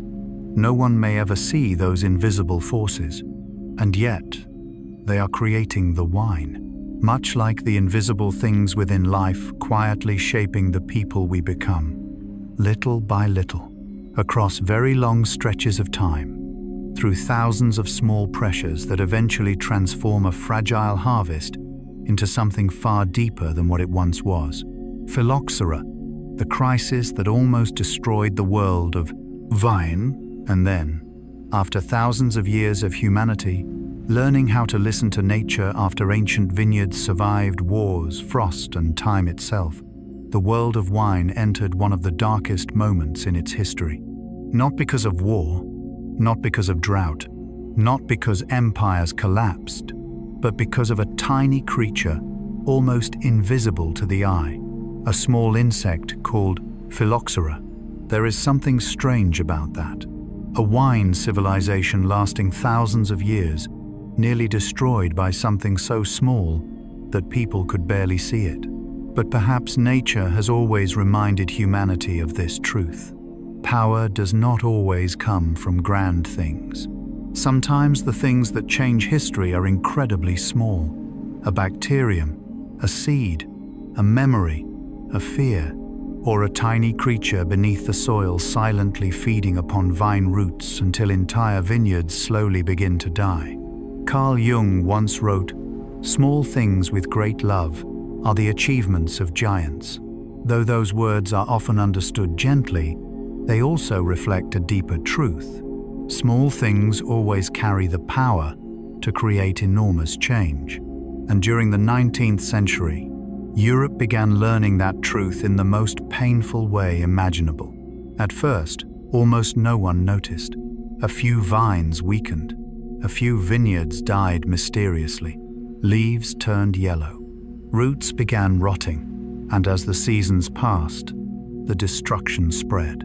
Vineyards that had survived for centuries slowly vanished. No one understood what was happening. People blamed climate, soil, disease, or even divine punishment. But beneath the earth, phylloxera quietly continued its work. Tiny insects feeding upon the roots of European vines, creating wounds that slowly caused the plants to decay and die. What made it truly terrifying was the speed. Land once covered in green life could become desolate within only a few years. It sounds very much like psychological collapse within human life. Sometimes destruction does not begin with one dramatic catastrophe, but with small wounds ignored for too long. A silent loneliness, an unhealed memory, a pressure carried over many years. At first, everything still appears normal, and then, little by little, vitality begins disappearing. Jung understood that deeply. He once wrote, "Neurosis is always a substitute for legitimate suffering. Some pain, if never acknowledged, quietly destroys human beings from within."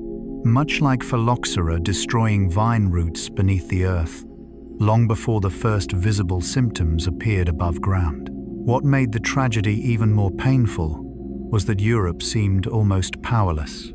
Legendary wine regions in France, Italy, Spain, and Portugal all began collapsing. Families who had made wine for generations watched their vines slowly die without knowing how to save them. There is something deeply sorrowful in that image. People who devoted their lives to understanding land and seasons, finally defeated by something invisible to the naked eye. Perhaps that is also one of the great lessons of modern life. We often believe we are strong because we can control the external world, and yet sometimes the things truly shaping our lives exist within invisible depths, emotions, memories, the unconscious or wounds that were never given names. Jung believed that the unconscious is far more powerful than the conscious ego, and if human beings never learn to face their inner darkness, it will continue guiding their lives from below the surface. Phylloxera almost feels like the perfect physical image of that truth, a danger hidden beneath the ground, silent, unseen, until everything begins dying. What is strange is that the first wave of globalization itself accidentally brought phylloxera to Europe. When people transported American vines to Europe for botanical study, they unknowingly carried the tiny insect with them. It sounds very much like human history itself. The things that connect the world often also carry risk, but perhaps beauty and danger have always traveled together. Without trade, there would be no development. Without contact, there would be no learning. And yet those same connections sometimes carry crisis as well, like human beings. No one opens their heart without risking pain. No one loves without accepting the possibility of suffering. But if we close ourselves completely, life also loses its depth. And then, after years of despair, the solution finally appeared in an almost paradoxical way. People discovered that American vine species possessed resistance to phylloxera. Their roots did not die from the insect the way European vines did. And so, an extraordinary idea emerged to graft European vine branches onto American root systems. It sounded almost impossible. Roots from one continent, fruit from another. A union unlike anything in the history of wine. And yet, that very marriage saved the entire world of wine. Today, most of the world's great vineyards still survive because of that solution. Hidden beneath the soil, American roots continue supporting ancient European grape varieties. There is something deeply meaningful in that image, because sometimes survival does not come from remaining unchanged, but from learning how to connect with what is different. Jung spent much of his life speaking about the union of opposites within the human soul. He called it individuation. A mature person is not someone who preserves only the beautiful parts of themselves, but someone who learns to reconcile consciousness and unconsciousness, light and darkness, strength and fragility. Perhaps the world of wine matured in the same way after the phylloxera crisis. Europe had to accept that salvation arrived from somewhere unexpected, from a foreign vine, from something once considered lesser than tradition. It sounds very much like life itself. Sometimes what saves us is not returning unchanged to the past, but learning how to transform while still preserving the soul. What is deeply moving is that very few people drinking wine today realize that beneath the soil of most modern vineyards, traces of that ancient crisis still remain. An invisible rescue. People see French grapes, ancient wine regions, traditional bottles, but they do not see the roots quietly keeping everything alive. It sounds remarkably human. There are things supporting us that other people never notice: a memory, someone who once loved us, a lesson born from suffering, or a dark season that once forced us to grow. Jung once wrote, "I am not what happened to me.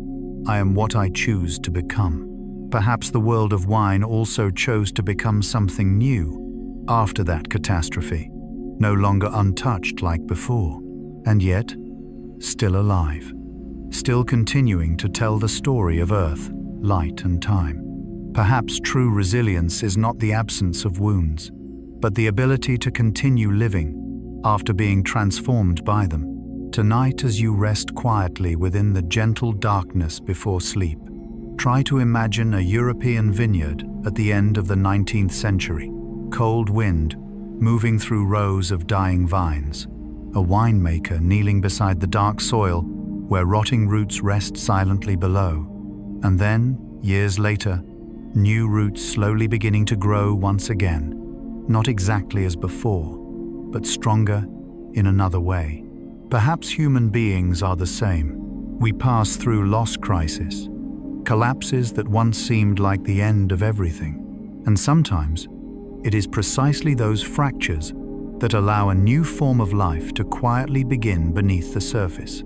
Legendary grape varieties. And then, after the world of wine survived the phylloxera catastrophe, after new root systems quietly rescued the ancient vineyards of Europe, people began looking at grape varieties differently, no longer merely as crops, no longer simply agriculture, but almost like living personalities. Because the longer people made wine, the more they realized something strange. Each grape variety seemed to carry its own character. Some are fragile and sensitive, some are strong and steady, some feel wild like mountain winds, and some transform constantly depending on where they live. It sounds remarkably human. Perhaps that is why many people love wine, not only for its flavor, but for the feeling of encountering different souls within each bottle. Carl Jung once wrote, "Every individual is an exception to the rule." Perhaps legendary grape varieties are the same. No variety is ever completely like another. Each responds differently to light, climate, soil, time, and the hands of human beings, just as every soul responds differently to life itself. And perhaps no grape reflects the fragility of beauty more clearly than Pinot Noir. Pinot Noir is almost a living paradox. It is difficult to grow, sensitive, vulnerable to disease, easily affected by weather. Even a small shift in climate may ruin an entire vintage. Winemakers often say, Pinot Noir resembles an artist too delicate for the world. It cannot endure harshness. It dislikes excessive heat. It resists heavy-handed intervention. And yet, when everything aligns perfectly, Pinot Noir can create wines that leave people silent, soft, refined, light as memory. There is something beautifully sorrowful about Pinot Noir. It reminds us that the most fragile things are sometimes also the most profound. Jung once wrote, "The greater the contrast, the greater the potential." Great energy only comes from a correspondingly great tension of opposites. Perhaps Pinot Noir lives within that very tension. Fragile, yet profound. Gentle, yet haunting long afterward. Like souls easily wounded, yet able to feel the world more intensely than others. And then, there is Riesling. If Pinot Noir feels like a melancholy poem written beneath candlelight, then Riesling resembles light reflected across cold water. It can be beautifully sweet, or astonishingly sharp, soft like honey, or tense like a blade of ice. What is remarkable is that Riesling always preserves a kind of inner brightness.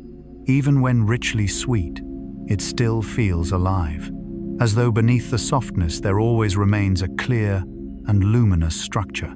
It feels very much like people who are gentle, yet inwardly strong, those who do not need loudness in order to possess depth. Jung believed that true maturity does not mean eliminating contradictions within ourselves, but learning how to hold them together at once. Perhaps Riesling is a perfect image of that truth. Sweet yet sharp, soft yet radiant, fragile yet enduring through time. And then comes Syrah, a grape variety that almost carries the scent of darkness itself. Smoke, black pepper, smoked meat, hot earth after rain.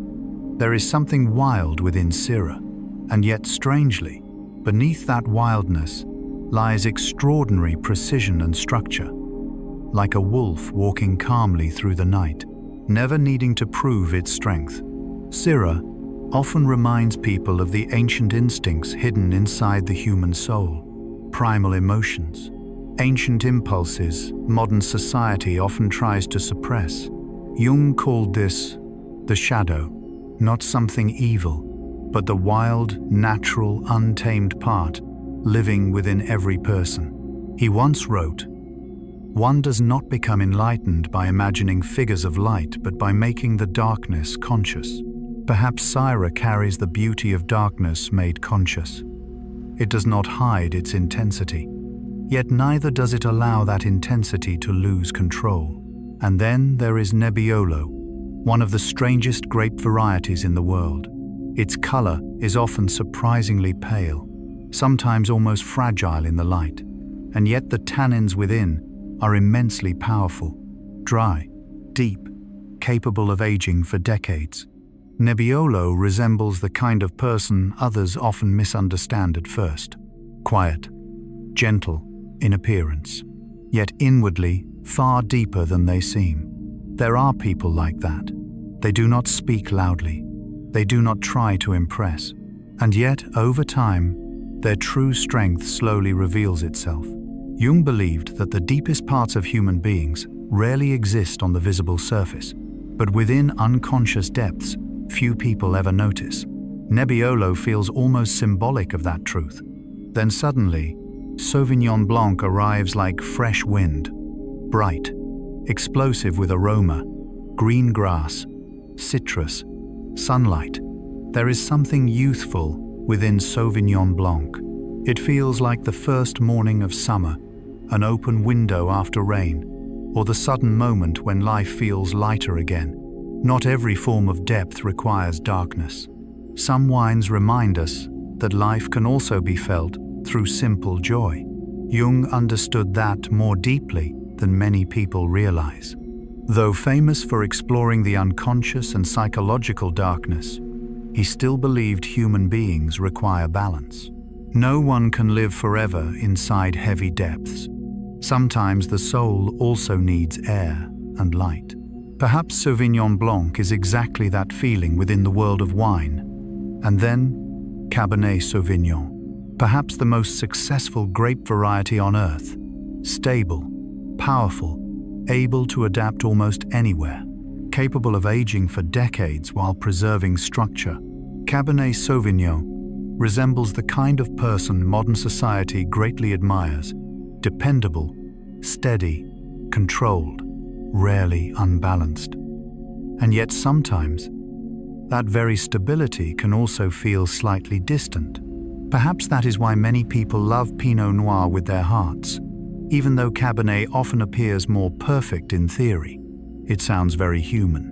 We often admire strength, and yet we are moved more deeply by honest fragility. Jung once wrote, "Where love rules, there is no will to power." Perhaps the things most deeply loved are not always the strongest, but the things that make human beings feel touched. And then, Chardonnay, one of the most mysterious grape varieties of all. Because Chardonnay almost completely transforms depending on where it grows and how it is made. In cool climates, it becomes elegant and sharp. In warmer places, it turns rich and soft. It may carry notes of green apple, butter, vanilla minerals, or almost no oak at all. Chardonnay resembles a mirror. It reflects its environment more strongly than many other grapes. It feels very much like highly sensitive human beings, people who absorb emotions, energy, atmosphere, and even the sadness of others. There is something both beautiful and exhausting about such souls. Jung believed sensitive people often possess a stronger connection to the unconscious. They feel life more deeply, but are also more easily wounded. Perhaps Chardonnay carries that same quality within the world of wine. What is remarkable is that all these grape varieties are only small variations of the same species of plant, and yet they differ almost as dramatically as human personalities. It feels miraculous. Nature does not create life through sameness. It loves diversity. It loves different expressions of the same essence. Perhaps that is also what Jung spent his life trying to say. There is no single correct way to become human. Every soul carries its own structure, its own pain, its own light. Just as every grape variety carries its own way of reflecting soil and time. Tonight, as you rest quietly within the gentle darkness before sleep, imagine an ancient wine cellar where many bottles lie silently in the shadows, Pinot Noir soft as an old memory, Syrah dark and deep as night itself, Riesling luminous like moonlight reflected upon cold water, Nebbiolo quietly hiding strength within. And somewhere among all those bottles, perhaps you too carry a unique grape variety within your own soul, a way of feeling the world unlike anyone else, a certain kind of light, a certain kind of darkness, a structure that only time itself can fully reveal, the art of harvest and fermentation. And then, after humanity learned to recognize the unique personality of each grape variety, after understanding that every wine carries within it a different kind of soul, winemaking entered yet another depth. Because even the greatest grape variety alone is not enough to create unforgettable wine. In the end, everything still returns to one fragile question.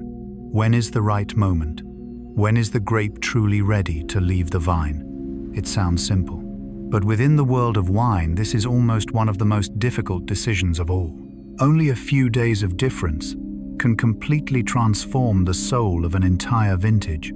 If harvested too early, the wine becomes fresher, higher in acidity, tighter, sharper, like the cold air of early autumn. If harvested too late, sugar rises higher, structure softens, flavors become richer, and the feeling resembles the final sunset of summer.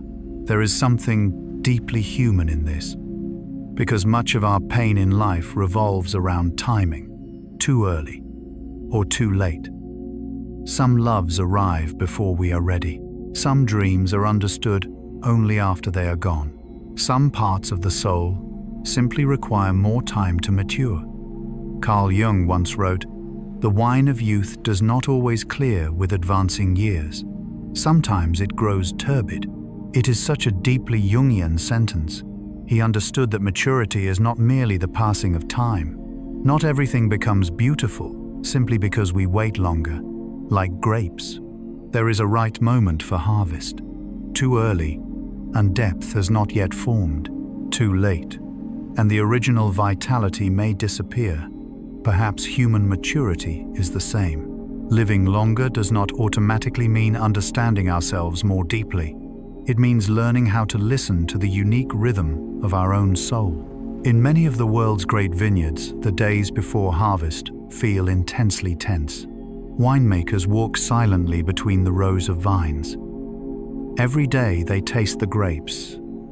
They observe color softness of the skins, the seeds inside, sweetness, acidity, and an almost indescribable feeling that only experience can understand. There is no perfect formula, no completely certain moment, only intuition shaped through years of living beside soil and seasons. It feels very much like understanding human life itself. No one can use a simple formula to know when to let go, to love, to forgive, or to change their life. Some things can only be felt through deep intuition. Jung believed intuition was not irrational. He saw it as an essential function of the mind, a kind of knowing that does not pass entirely through logic. Perhaps great winemakers live through that same intuition. They do not merely measure sugar, they listen to the vintage. What is beautiful is that in many places grapes are harvested at night, when the world has grown quiet, when the air is cooler, when the grapes still preserve the freshness of darkness. There is something profoundly poetic in that image. People moving slowly through vineyards beneath dim moonlight, small flashlights drifting quietly between the rows, the gentle sound of pruning, shears echoing through the cold air of late summer night. No noise, no chaos, only human beings and nature quietly meeting one another in darkness. It feels less like modern agriculture and more like an ancient ritual. Perhaps that is what makes wine different. It still preserves something deeply primal within humanity, a direct connection to time and nature. The heat of daytime may rob grapes of freshness, so people harvest at night in order to preserve vitality, acidity, and the most delicate aromas. It sounds very much like the soul itself. Some of the most beautiful parts of human beings also emerge only in silence, not within the noise of the world, but during late-night hours when everything slows down. Jung once wrote, "Who looks outside dreams, who looks inside awakes." Perhaps darkness has always helped human beings feel more deeply. It is no accident that dreams arrive at night. The unconscious speaks through silence, and many of the most important truths about ourselves appear only when the outside world grows quiet. Winemaking is much the same. The most delicate decisions are often made in stillness, and then after harvest, fermentation begins once again. And once more, humanity faces an ancient question: how much should be controlled, and how much should nature remain free? Within modern wine, there are two great approaches: wild yeast and cultured yeast. Wild yeast consists of microorganisms already living upon the grape skins, within the air, inside the cellar, and throughout the land itself. No one fully controls them. Every vintage becomes different. Every fermentation becomes a small adventure. The results may be profound, complex, alive, yet also filled with risk. It feels very much like people who live through instinct and emotion, not overly controlled, not entirely predictable, and yet sometimes capable of creating things deeply authentic. Cultured yeast is different. Human beings choose specific yeast strains to create wines that are more stable, easier to control, less risky. The result is often cleaner and more consistent. It sounds very much like modern society. We love things that are predictable, safe, efficient, free from surprise. And yet sometimes, imperfection itself is what creates soul. Jung once wrote, "The pendulum of the mind oscillates between sense and nonsense, not between right and wrong." Perhaps wine oscillates in the same way, between control and nature, chaos, and order, risk and beauty. Some of the greatest wines in the world emerge from processes that are almost impossible to fully control. And perhaps that very uncertainty is what makes them feel alive, like imperfect human beings who nevertheless possess soul. What is fascinating is that wild yeast often reflects terroir more strongly, meaning the wine carries the true voice of its land more clearly, less standardized. It sounds very much like human identity itself. Modern society often tries to make everything faster, more efficient, more uniform. And yet the things that make a person truly unforgettable are often their unique imperfections. A crack, a sadness, a different way of seeing the world. Jung called the journey of preserving that true identity individuation, not becoming perfect, but becoming oneself. Perhaps natural wine is the same. It does not try to become identical to everything else. It accepts difference, unpredictability, and even the possibility of failure. What is moving is that no matter how advanced technology becomes, winemaking can never fully separate itself from uncertainty. In the end, winemakers must still look toward the sky, wait for the season, taste the grapes, and place trust in invisible organisms working within the darkness of fermentation. There is something deeply humble about that. Perhaps it is the most beautiful thing about wine. It reminds us that not everything in life should be completely controlled. Some things require time, intuition, patience, and trust in invisible processes, like healing, like maturity, like love. Tonight, as you rest quietly within the gentle darkness before sleep, imagine a vineyard at the end of harvest season. Cool night air drifting softly through the rows, workers moving slowly beneath moonlight. Far away, inside a dark cellar, yeast is beginning to awaken within freshly pressed grape juice. And somewhere between human control and the gentle chaos of nature, wine is slowly being born, much like the human soul, not entirely shaped by fate, not entirely shaped by will, but formed through a long dialogue between time, experience, instinct, and the invisible things quietly living within us: oak, barrels, tannins, and the art of aging. And then, after the grapes are harvested in the gentle, cool darkness of night, after yeast quietly begins transforming sugar into wine within silent stone cellars, wine has still not truly completed its journey. Because some bottles are born to be enjoyed immediately, but others must learn how to grow old, slowly, patiently, like human beings. And within that journey, something very quiet begins to appear: oak. There is something deeply beautiful about a tree that once lived for centuries in the forest, eventually becoming a resting place for wine. Ancient trunks are cut into staves, bent slowly by fire, joined together by hand, and then left to rest in darkness beside the liquid, still continuing to mature within them. It feels almost like a silent conversation between two different forms of time, the time of the tree and the time of the wine. Carl Jung once wrote, "We cannot change anything unless we accept it." Perhaps the aging of wine also begins with a kind of acceptance. Wine does not try to remain forever young. It accepts transformation, accepts softening, accepts losing certain things in order to become deeper. When wine rests inside oak barrels, what happens is not merely storage. The wood truly speaks with the wine. Oak gives the wine vanilla, smoke, spice, cedar, and layers of aroma that almost feel like memories of an ancient forest.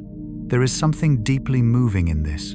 A tree that once absorbed sunlight, rain, wind, winter, and time itself now leaves traces of its own soul inside the wine. It feels very much like human life. We too always leave part of ourselves in the things we touch: a conversation, a love, a child, a memory. No one passes through another person's life without leaving behind at least a small flavor of themselves. Jung believed every genuine encounter creates transformation. He once wrote, "The meeting of two personalities is like the contact of two chemical substances. If there is any reaction, both are transformed." Perhaps wine and oak are the same. Both change when they remain beside one another long enough. What makes oak so special is that it does not completely overpower the wine. A great barrel does not hide the soul of the grape. It simply reveals more deeply what was already there. It sounds very much like mature love, not controlling or reshaping another person into someone else, but helping them become more deeply themselves. There are people who enter our lives the way oak barrels enter the life of wine. They do not destroy who we once were, and yet, after meeting them, we are no longer entirely the same. Softer, deeper, less sharp around the edges. And then, there are tannins, one of the great mysteries within the world of wine. Tannins create the dry sensation along the tongue and gums. They are almost like the skeletal structure of wine itself. When young tannins are often strong, harsh, tightly wound, sometimes almost difficult, but over time, they soften. They become smoother. They melt into the whole wine instead of fighting against it. It feels remarkably similar to youth and maturity in human beings. When young, many people carry a great deal of tannin within themselves: defensiveness, hardness, sharpness, the need to prove themselves, fear of being wounded. But if time does not turn the soul bitter, people slowly soften, not weaker, simply gentler, more willing to listen, more aware that not everything must be won. Jung once wrote, "Knowing your own darkness is the best method for dealing with the darknesses of other people." Perhaps that is exactly what time does to tannins. Young wine resists the world. Old wine learns how to live in harmony with it. Human beings as well. People who have passed through deep suffering often no longer rush to judge others because they understand the complexity of inner life. What is strange is that as wine ages, its fresh fruit aromas slowly begin to fade.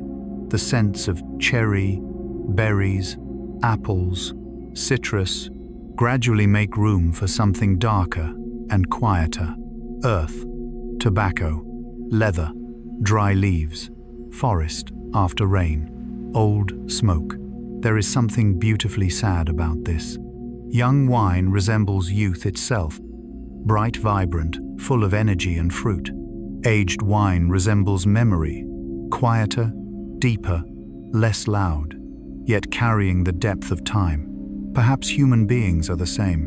When young, we often live outwardly. We want experience. We want to be seen. We want to touch the world. But over time, life slowly pulls us inward. People who truly mature often carry the aroma of memory, a little sadness, a little gentleness, a little silence. Jung understood this profoundly.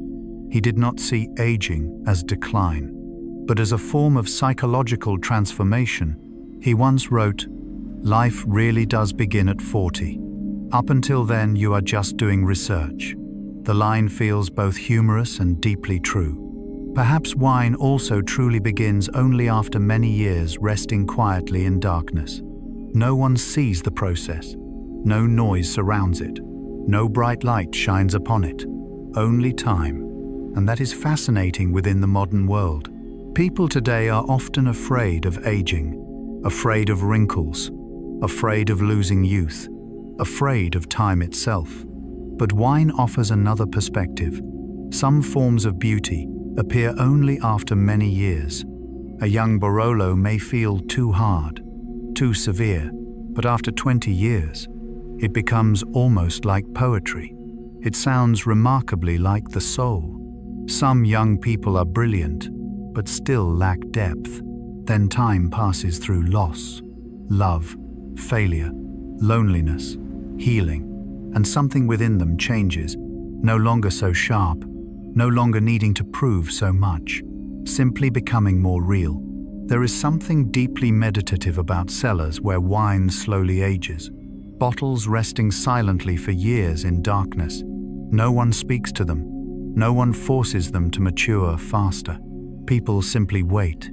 It feels almost completely opposite to modern society. We want things faster, more efficient, forever young, endlessly optimized.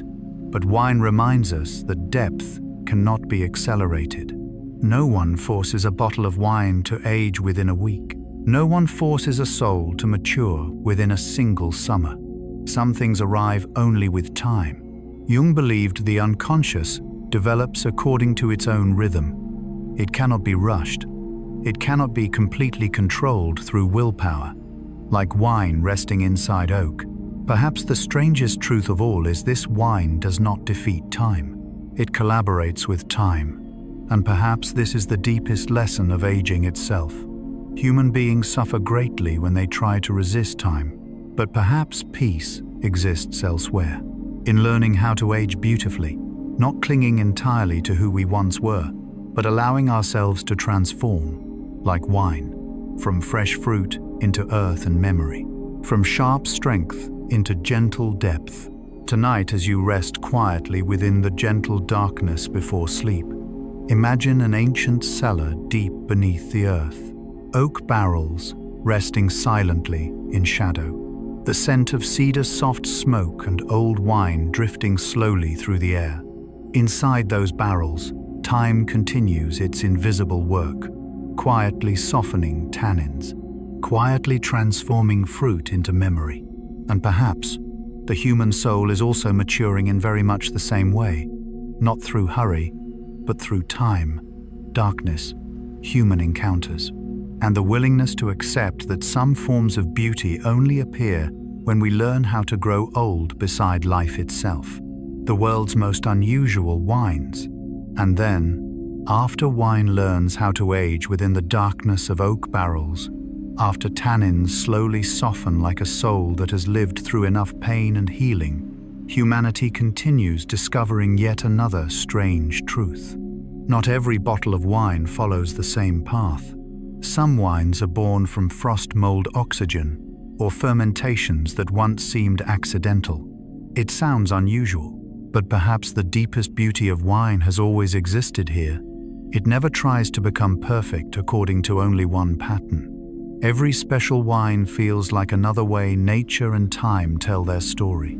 Like human beings, there is no single path toward maturity, no single type of soul capable of depth. Carl Jung once wrote, "The creation of something new is not accomplished by the intellect, but by the play instinct." Perhaps the world of wine has always carried that same playful instinct, an ancient curiosity that drives people to endlessly experiment with time, darkness, cold, oxygen, and even things that once appeared to be mistakes. And from that curiosity, extraordinary wines are born. First comes sparkling wine, wine filled with bubbles.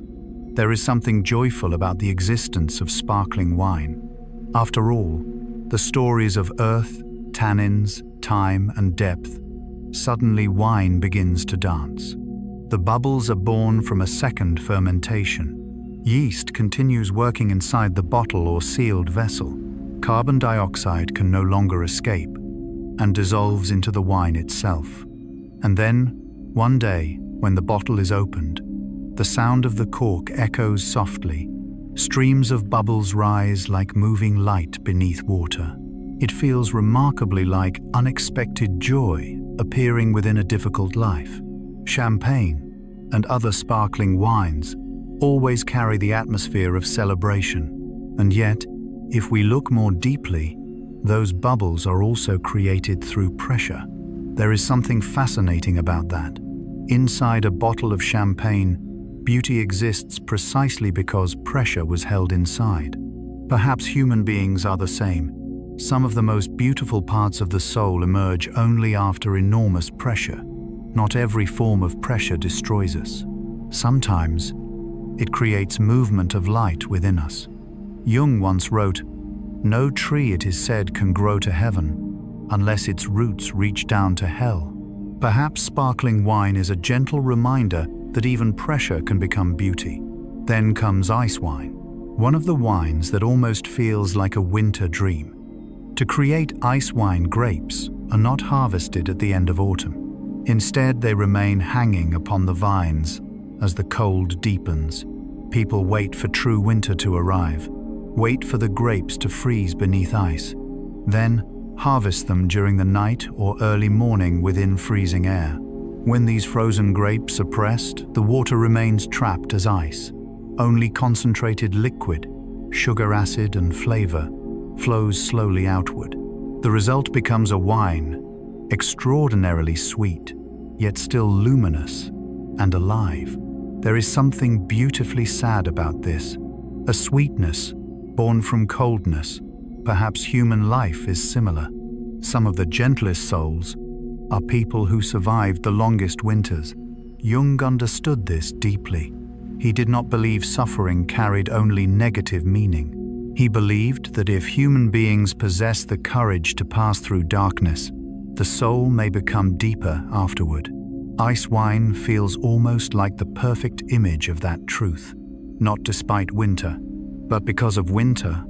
Then there is noble rot wine, one of the most beautiful paradoxes within wine. Because this wine is created through mold, Botrytis cinerea. At first, it sounds frightening. Mold usually suggests decay, spoilage, and yet, under perfect conditions, botrytis does not completely destroy the grapes. Instead, it causes water to evaporate from the fruit, concentrating sugar, acidity, and aroma. The result becomes wine so profoundly sweet they feel almost unreal. Honey, dried apricot, saffron, late autumn sunlight. There is something deeply Jungian about this, something once considered ruined, becoming the source of rare beauty. Jung once wrote, "One does not become enlightened by imagining figures of light, but by making the darkness conscious." Perhaps noble rot wines carry that same philosophy. They do not deny decay. They do not flee from darkness. They transform it. It sounds very much like psychological healing. Human beings do not mature by pretending they have never suffered, but by transforming suffering into depth. Then come fortified wines, port wine, sherry, Marsala wine. Wines strengthened through the addition of spirits. It sounds simple, and yet this completely changes the soul of the wine. Port becomes rich, sweet, deep as a winter night. Sherry may feel dry, faintly salty, almost filled with the atmosphere of sea air and old wood. Marsala carries notes of caramel, roasted nuts, and time itself. Fortified wines often evoke images of ancient libraries, candlelight, dark wood, and rooms where time seems to move more slowly. There is something deeply mature about them, like people who have lived through many years and no longer remain sharp in the way youth once was, but quieter, deeper, less interested in proving themselves. Jung once wrote, "The afternoon of life is just as full of meaning as the morning, only its meaning and purpose are different." Perhaps fortified wine is the afternoon of life within the world of wine, no longer bursting with youthful brightness, but carrying the depth of memory and time. And finally, there are oxidative wines, wines intentionally exposed to oxygen. For much of modern wine history, oxygen was considered an enemy. It steals freshness, changes color, makes wine seem old. But oxidative wines follow the opposite path. They accept oxygen. They even require oxygen in order to become themselves. There is something deeply profound in that, because many human beings also spend their lives resisting change, resisting time, resisting pain, resisting loss. And yet perhaps some forms of beauty only appear once we stop resisting. Oxidative wines often carry aromas of walnuts, caramel dried apples, old wood, and late afternoon sunlight, no longer young, but filled with memory. like a soul that has learned how to live beside time instead of fighting it. Jung believed healing does not mean returning to an earlier version of ourselves, but becoming a new and deeper self after transformation. Oxidative wine feels almost symbolic of that truth. It does not attempt to preserve untouched youth forever.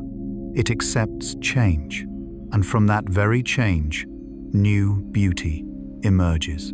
Perhaps the strangest thing of all is that every one of these special wines is born from conditions once considered imperfect: pressure, freezing cold, mold oxygen, or unexpected second fermentations. It sounds very much like life itself. Many beautiful things within the human soul are also born from wounds, loneliness, loss, and transformations we never wanted. Perhaps this is the gentlest lesson wine offers us. Not every unusual thing is a mistake. Not every change is a loss. Sometimes the very things that seem to fall outside the norm create beauty that could never exist any other way. Tonight, as you rest quietly within the gentle darkness before sleep, imagine a cellar where champagne quietly holds its tiny bubbles in silence. Ice wine sleeps inside the cold perfume of winter. Noble rot wine carries memories of fog and mold, while old sherry breathes slowly beside. Oxygen in darkness. And somewhere among all those bottles, perhaps the human soul is also fermenting in its own unique ways. Not perfect, not identical, and yet those very differences are what make every human life a flavor that can never be repeated again. How human beings experience wine. And then, after humanity created extraordinary wines from frost, oxygen, noble rot, and the pressure of time itself, another question slowly emerged. What does wine truly taste like? Or is the human mind the place where flavor is finally completed? Perhaps this is the greatest mystery in the entire world of wine. Because in the end, wine does not exist only inside the bottle. It exists inside perception. Two people may drink the same glass of wine and experience two completely different worlds. One person discovers red fruit, sunlight, and memories of summer. Another senses damp earth, old wood, and a sadness too difficult to name. It sounds very much like dreams, or art, or the human soul itself. Carl Jung once wrote, "Everything that irritates us about others can lead us to an understanding of ourselves." Perhaps wine is similar. The way we experience a glass of wine sometimes reveals more about ourselves than about the wine itself. One of the first things that surprises many people is this: most of what we call taste in wine actually comes from smell, not the tongue. Human beings can perceive only a few basic tastes: sweetness, acidity, bitterness, saltiness, umami. But what makes wine feel complex lives inside aroma. When we drink wine, aromatic molecules travel upward behind the nose, and the brain begins translating them into cherry, tobacco, honey, white flowers, cedar wood, or rain falling onto warm earth. It feels almost miraculous. Flavor is not entirely inside the wine. It is created within the mind. Perhaps human life works the same way. We often believe we are seeing reality, but in truth, we always experience the world through memory, emotion, the unconscious, and the symbols already living inside us. Jung spent his life exploring this idea. He believed human beings do not live inside a completely objective world. We live inside the world our minds interpret. Perhaps wine simply makes this truth easier to notice. A single aroma can pull childhood back into the present. A trace of old wood may remind someone of a lost home. The scent of ripe apples may reopen an autumn from decades ago. Wine feels almost like a secret doorway into the unconscious. Jung once wrote, "Your visions will become clear only when you can look into your own heart." Perhaps wine causes human beings to look inward more than we realize. Another strange truth is that temperature completely changes the experience. A white wine served too cold almost freezes its aromas. A red wine served too warm becomes heavy and unbalanced. It sounds remarkably similar to human emotion. When people become too emotionally cold, the soul becomes difficult to approach. When anger becomes too hot, life loses subtlety. Perhaps both wine and human beings need the right temperature before they can truly open themselves. And the beautiful thing is this: there is no single perfect temperature. Each wine carries its own balance. Just as each human being has a different rhythm for feeling safe enough to become fully themselves, then there is the shape of the glass, something that seems so small, yet transforms the experience in extraordinary ways. A wider glass allows aromas to open more fully. A narrower glass keeps scents concentrated. The curve of the rim changes how wine touches the tongue. It sounds almost absurd. A tiny difference in the shape of glass, and the entire experience changes. But perhaps life has always worked this way. Human beings do not respond only to content. We respond to the way experience is held. A gentle sentence spoken inside safety feels completely different from the same sentence spoken during tension. Even memories change, depending on the emotional state in which we revisit them. Jung understood the power of symbols and form deeply. He believed the human mind responds intensely to images, rituals, spaces, and invisible structures surrounding us. Perhaps the wine glass is also a small ritual, not simply for drinking, but for preparing the mind to enter an experience. Then people swirl the wine, a tiny movement, slow, almost meditative. As the wine moves, it meets more oxygen. The aromas begin unfolding. Layers that were sleeping moments earlier slowly awaken. There is something profoundly meaningful in this. Wine does not reveal everything immediately. It requires air, movement, and time. Human souls are similar. We rarely reveal our deepest selves immediately. Some memories require safety before they open. Some emotions need time before they can finally be named. Some forms of beauty appear only after people have breathed beside one another long enough. Jung once wrote, "Loneliness does not come from having no people around you, but from being unable to communicate the things that seem important to you." Perhaps wine swirling inside the glass resembles a soul slowly learning how to open itself, not rushed, not forced, only gently allowing its deeper layers to emerge. And then humanity discovered something even stranger: blind tasting. Tasting wine without knowing price, label, reputation, or origin. The results have repeatedly confused the wine world. Experts sometimes fail to distinguish extremely expensive bottles from ordinary ones. Labels can alter experience. Price can make people feel wine tastes better. Even color deceives the brain. When white wine is lightly dyed red, many tasters begin describing cherries, berries, and red wine aromas, even though the liquid remains white wine underneath. It is astonishing. The human mind does not simply perceive reality, it helps create reality. Jung spent his life explaining that people often live inside symbols and expectations they themselves do not notice. We do not see the world as it is, we see the world as we are. This is both beautiful and frightening, because it means prejudice, reputation, money, and expectation can transform even our direct sensory experience. But it also means the human mind possesses immense creative power.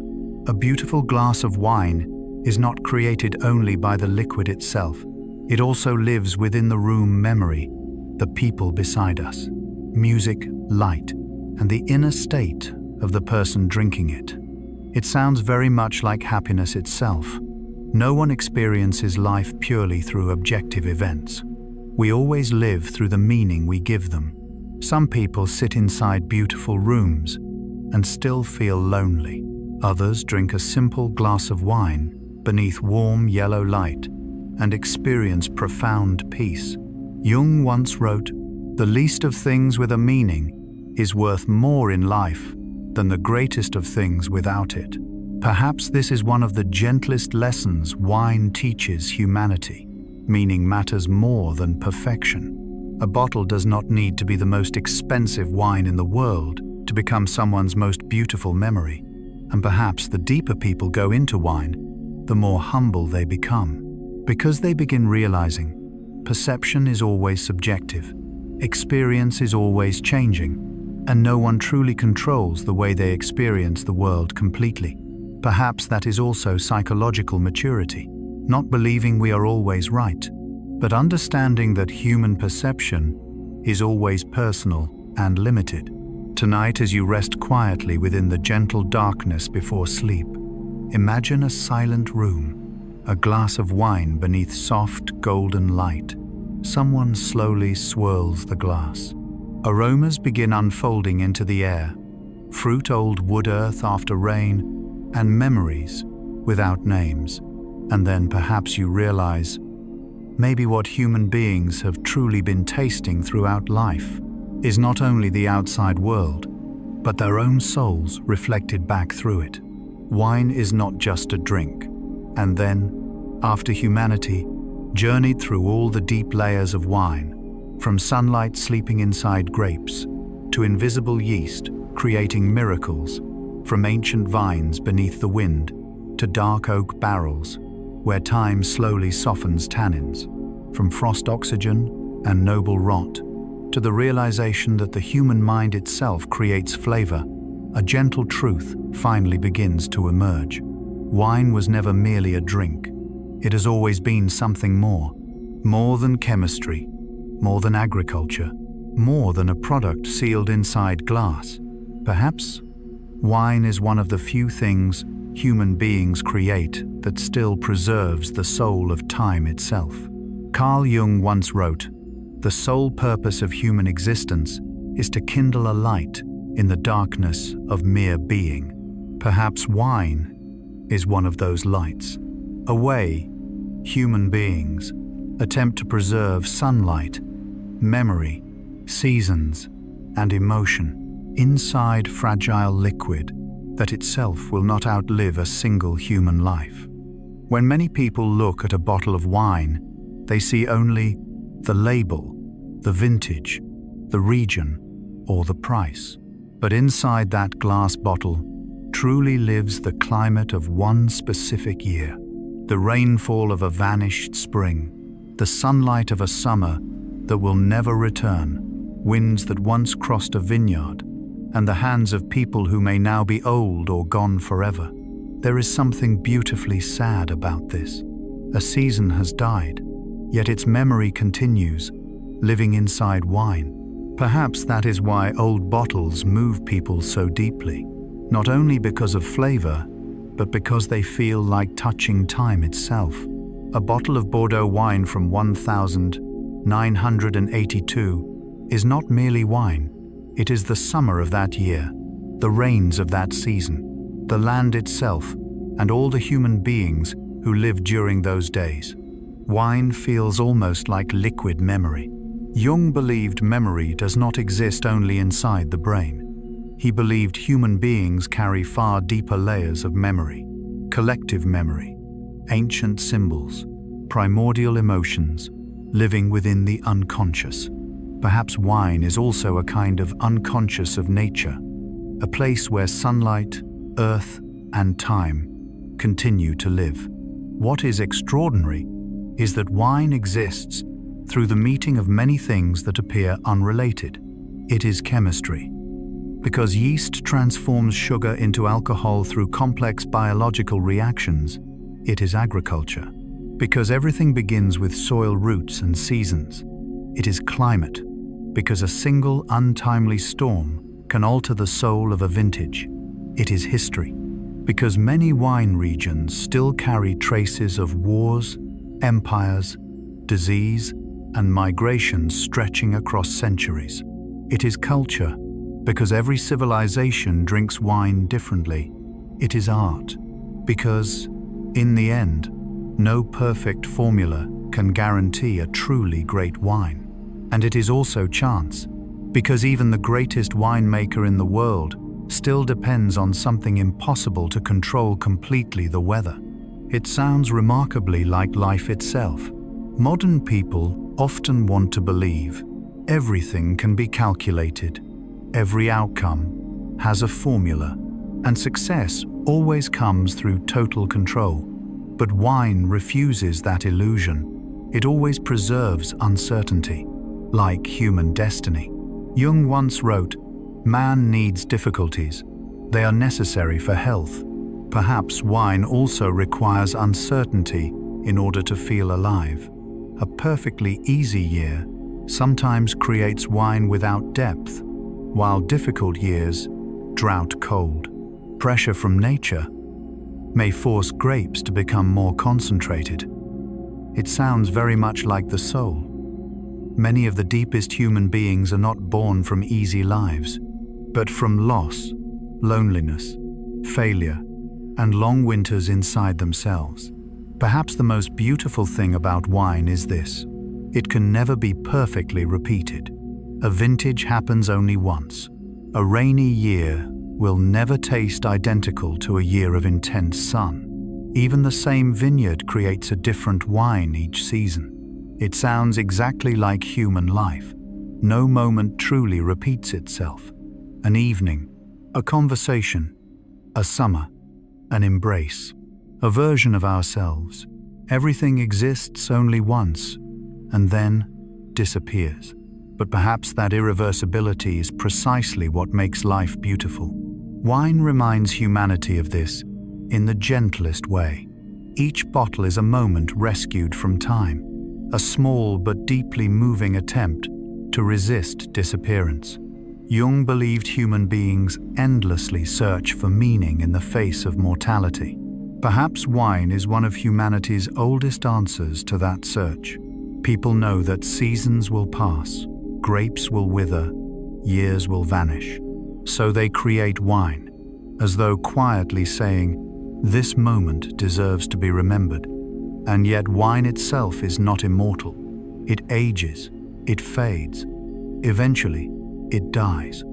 There is sadness in this, but also beauty, because finitude is what makes wine precious. Just as it makes human life precious. If time lasted forever, memory might lose its meaning. If everything remained eternal, perhaps we would never learn how to cherish the present. Wine teaches a silent philosophy: all beauty is fragile. A magnificent bottle will someday pass its peak.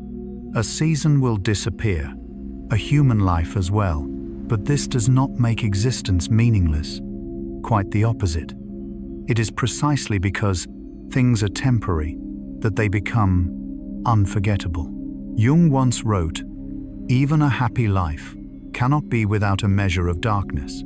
Perhaps the beauty of wine also comes from that measure of darkness, from the gentle awareness that sunlight will fade, youth will change, seasons will end, and all human beings can truly do is learn how to be more fully present within the moment that still exists.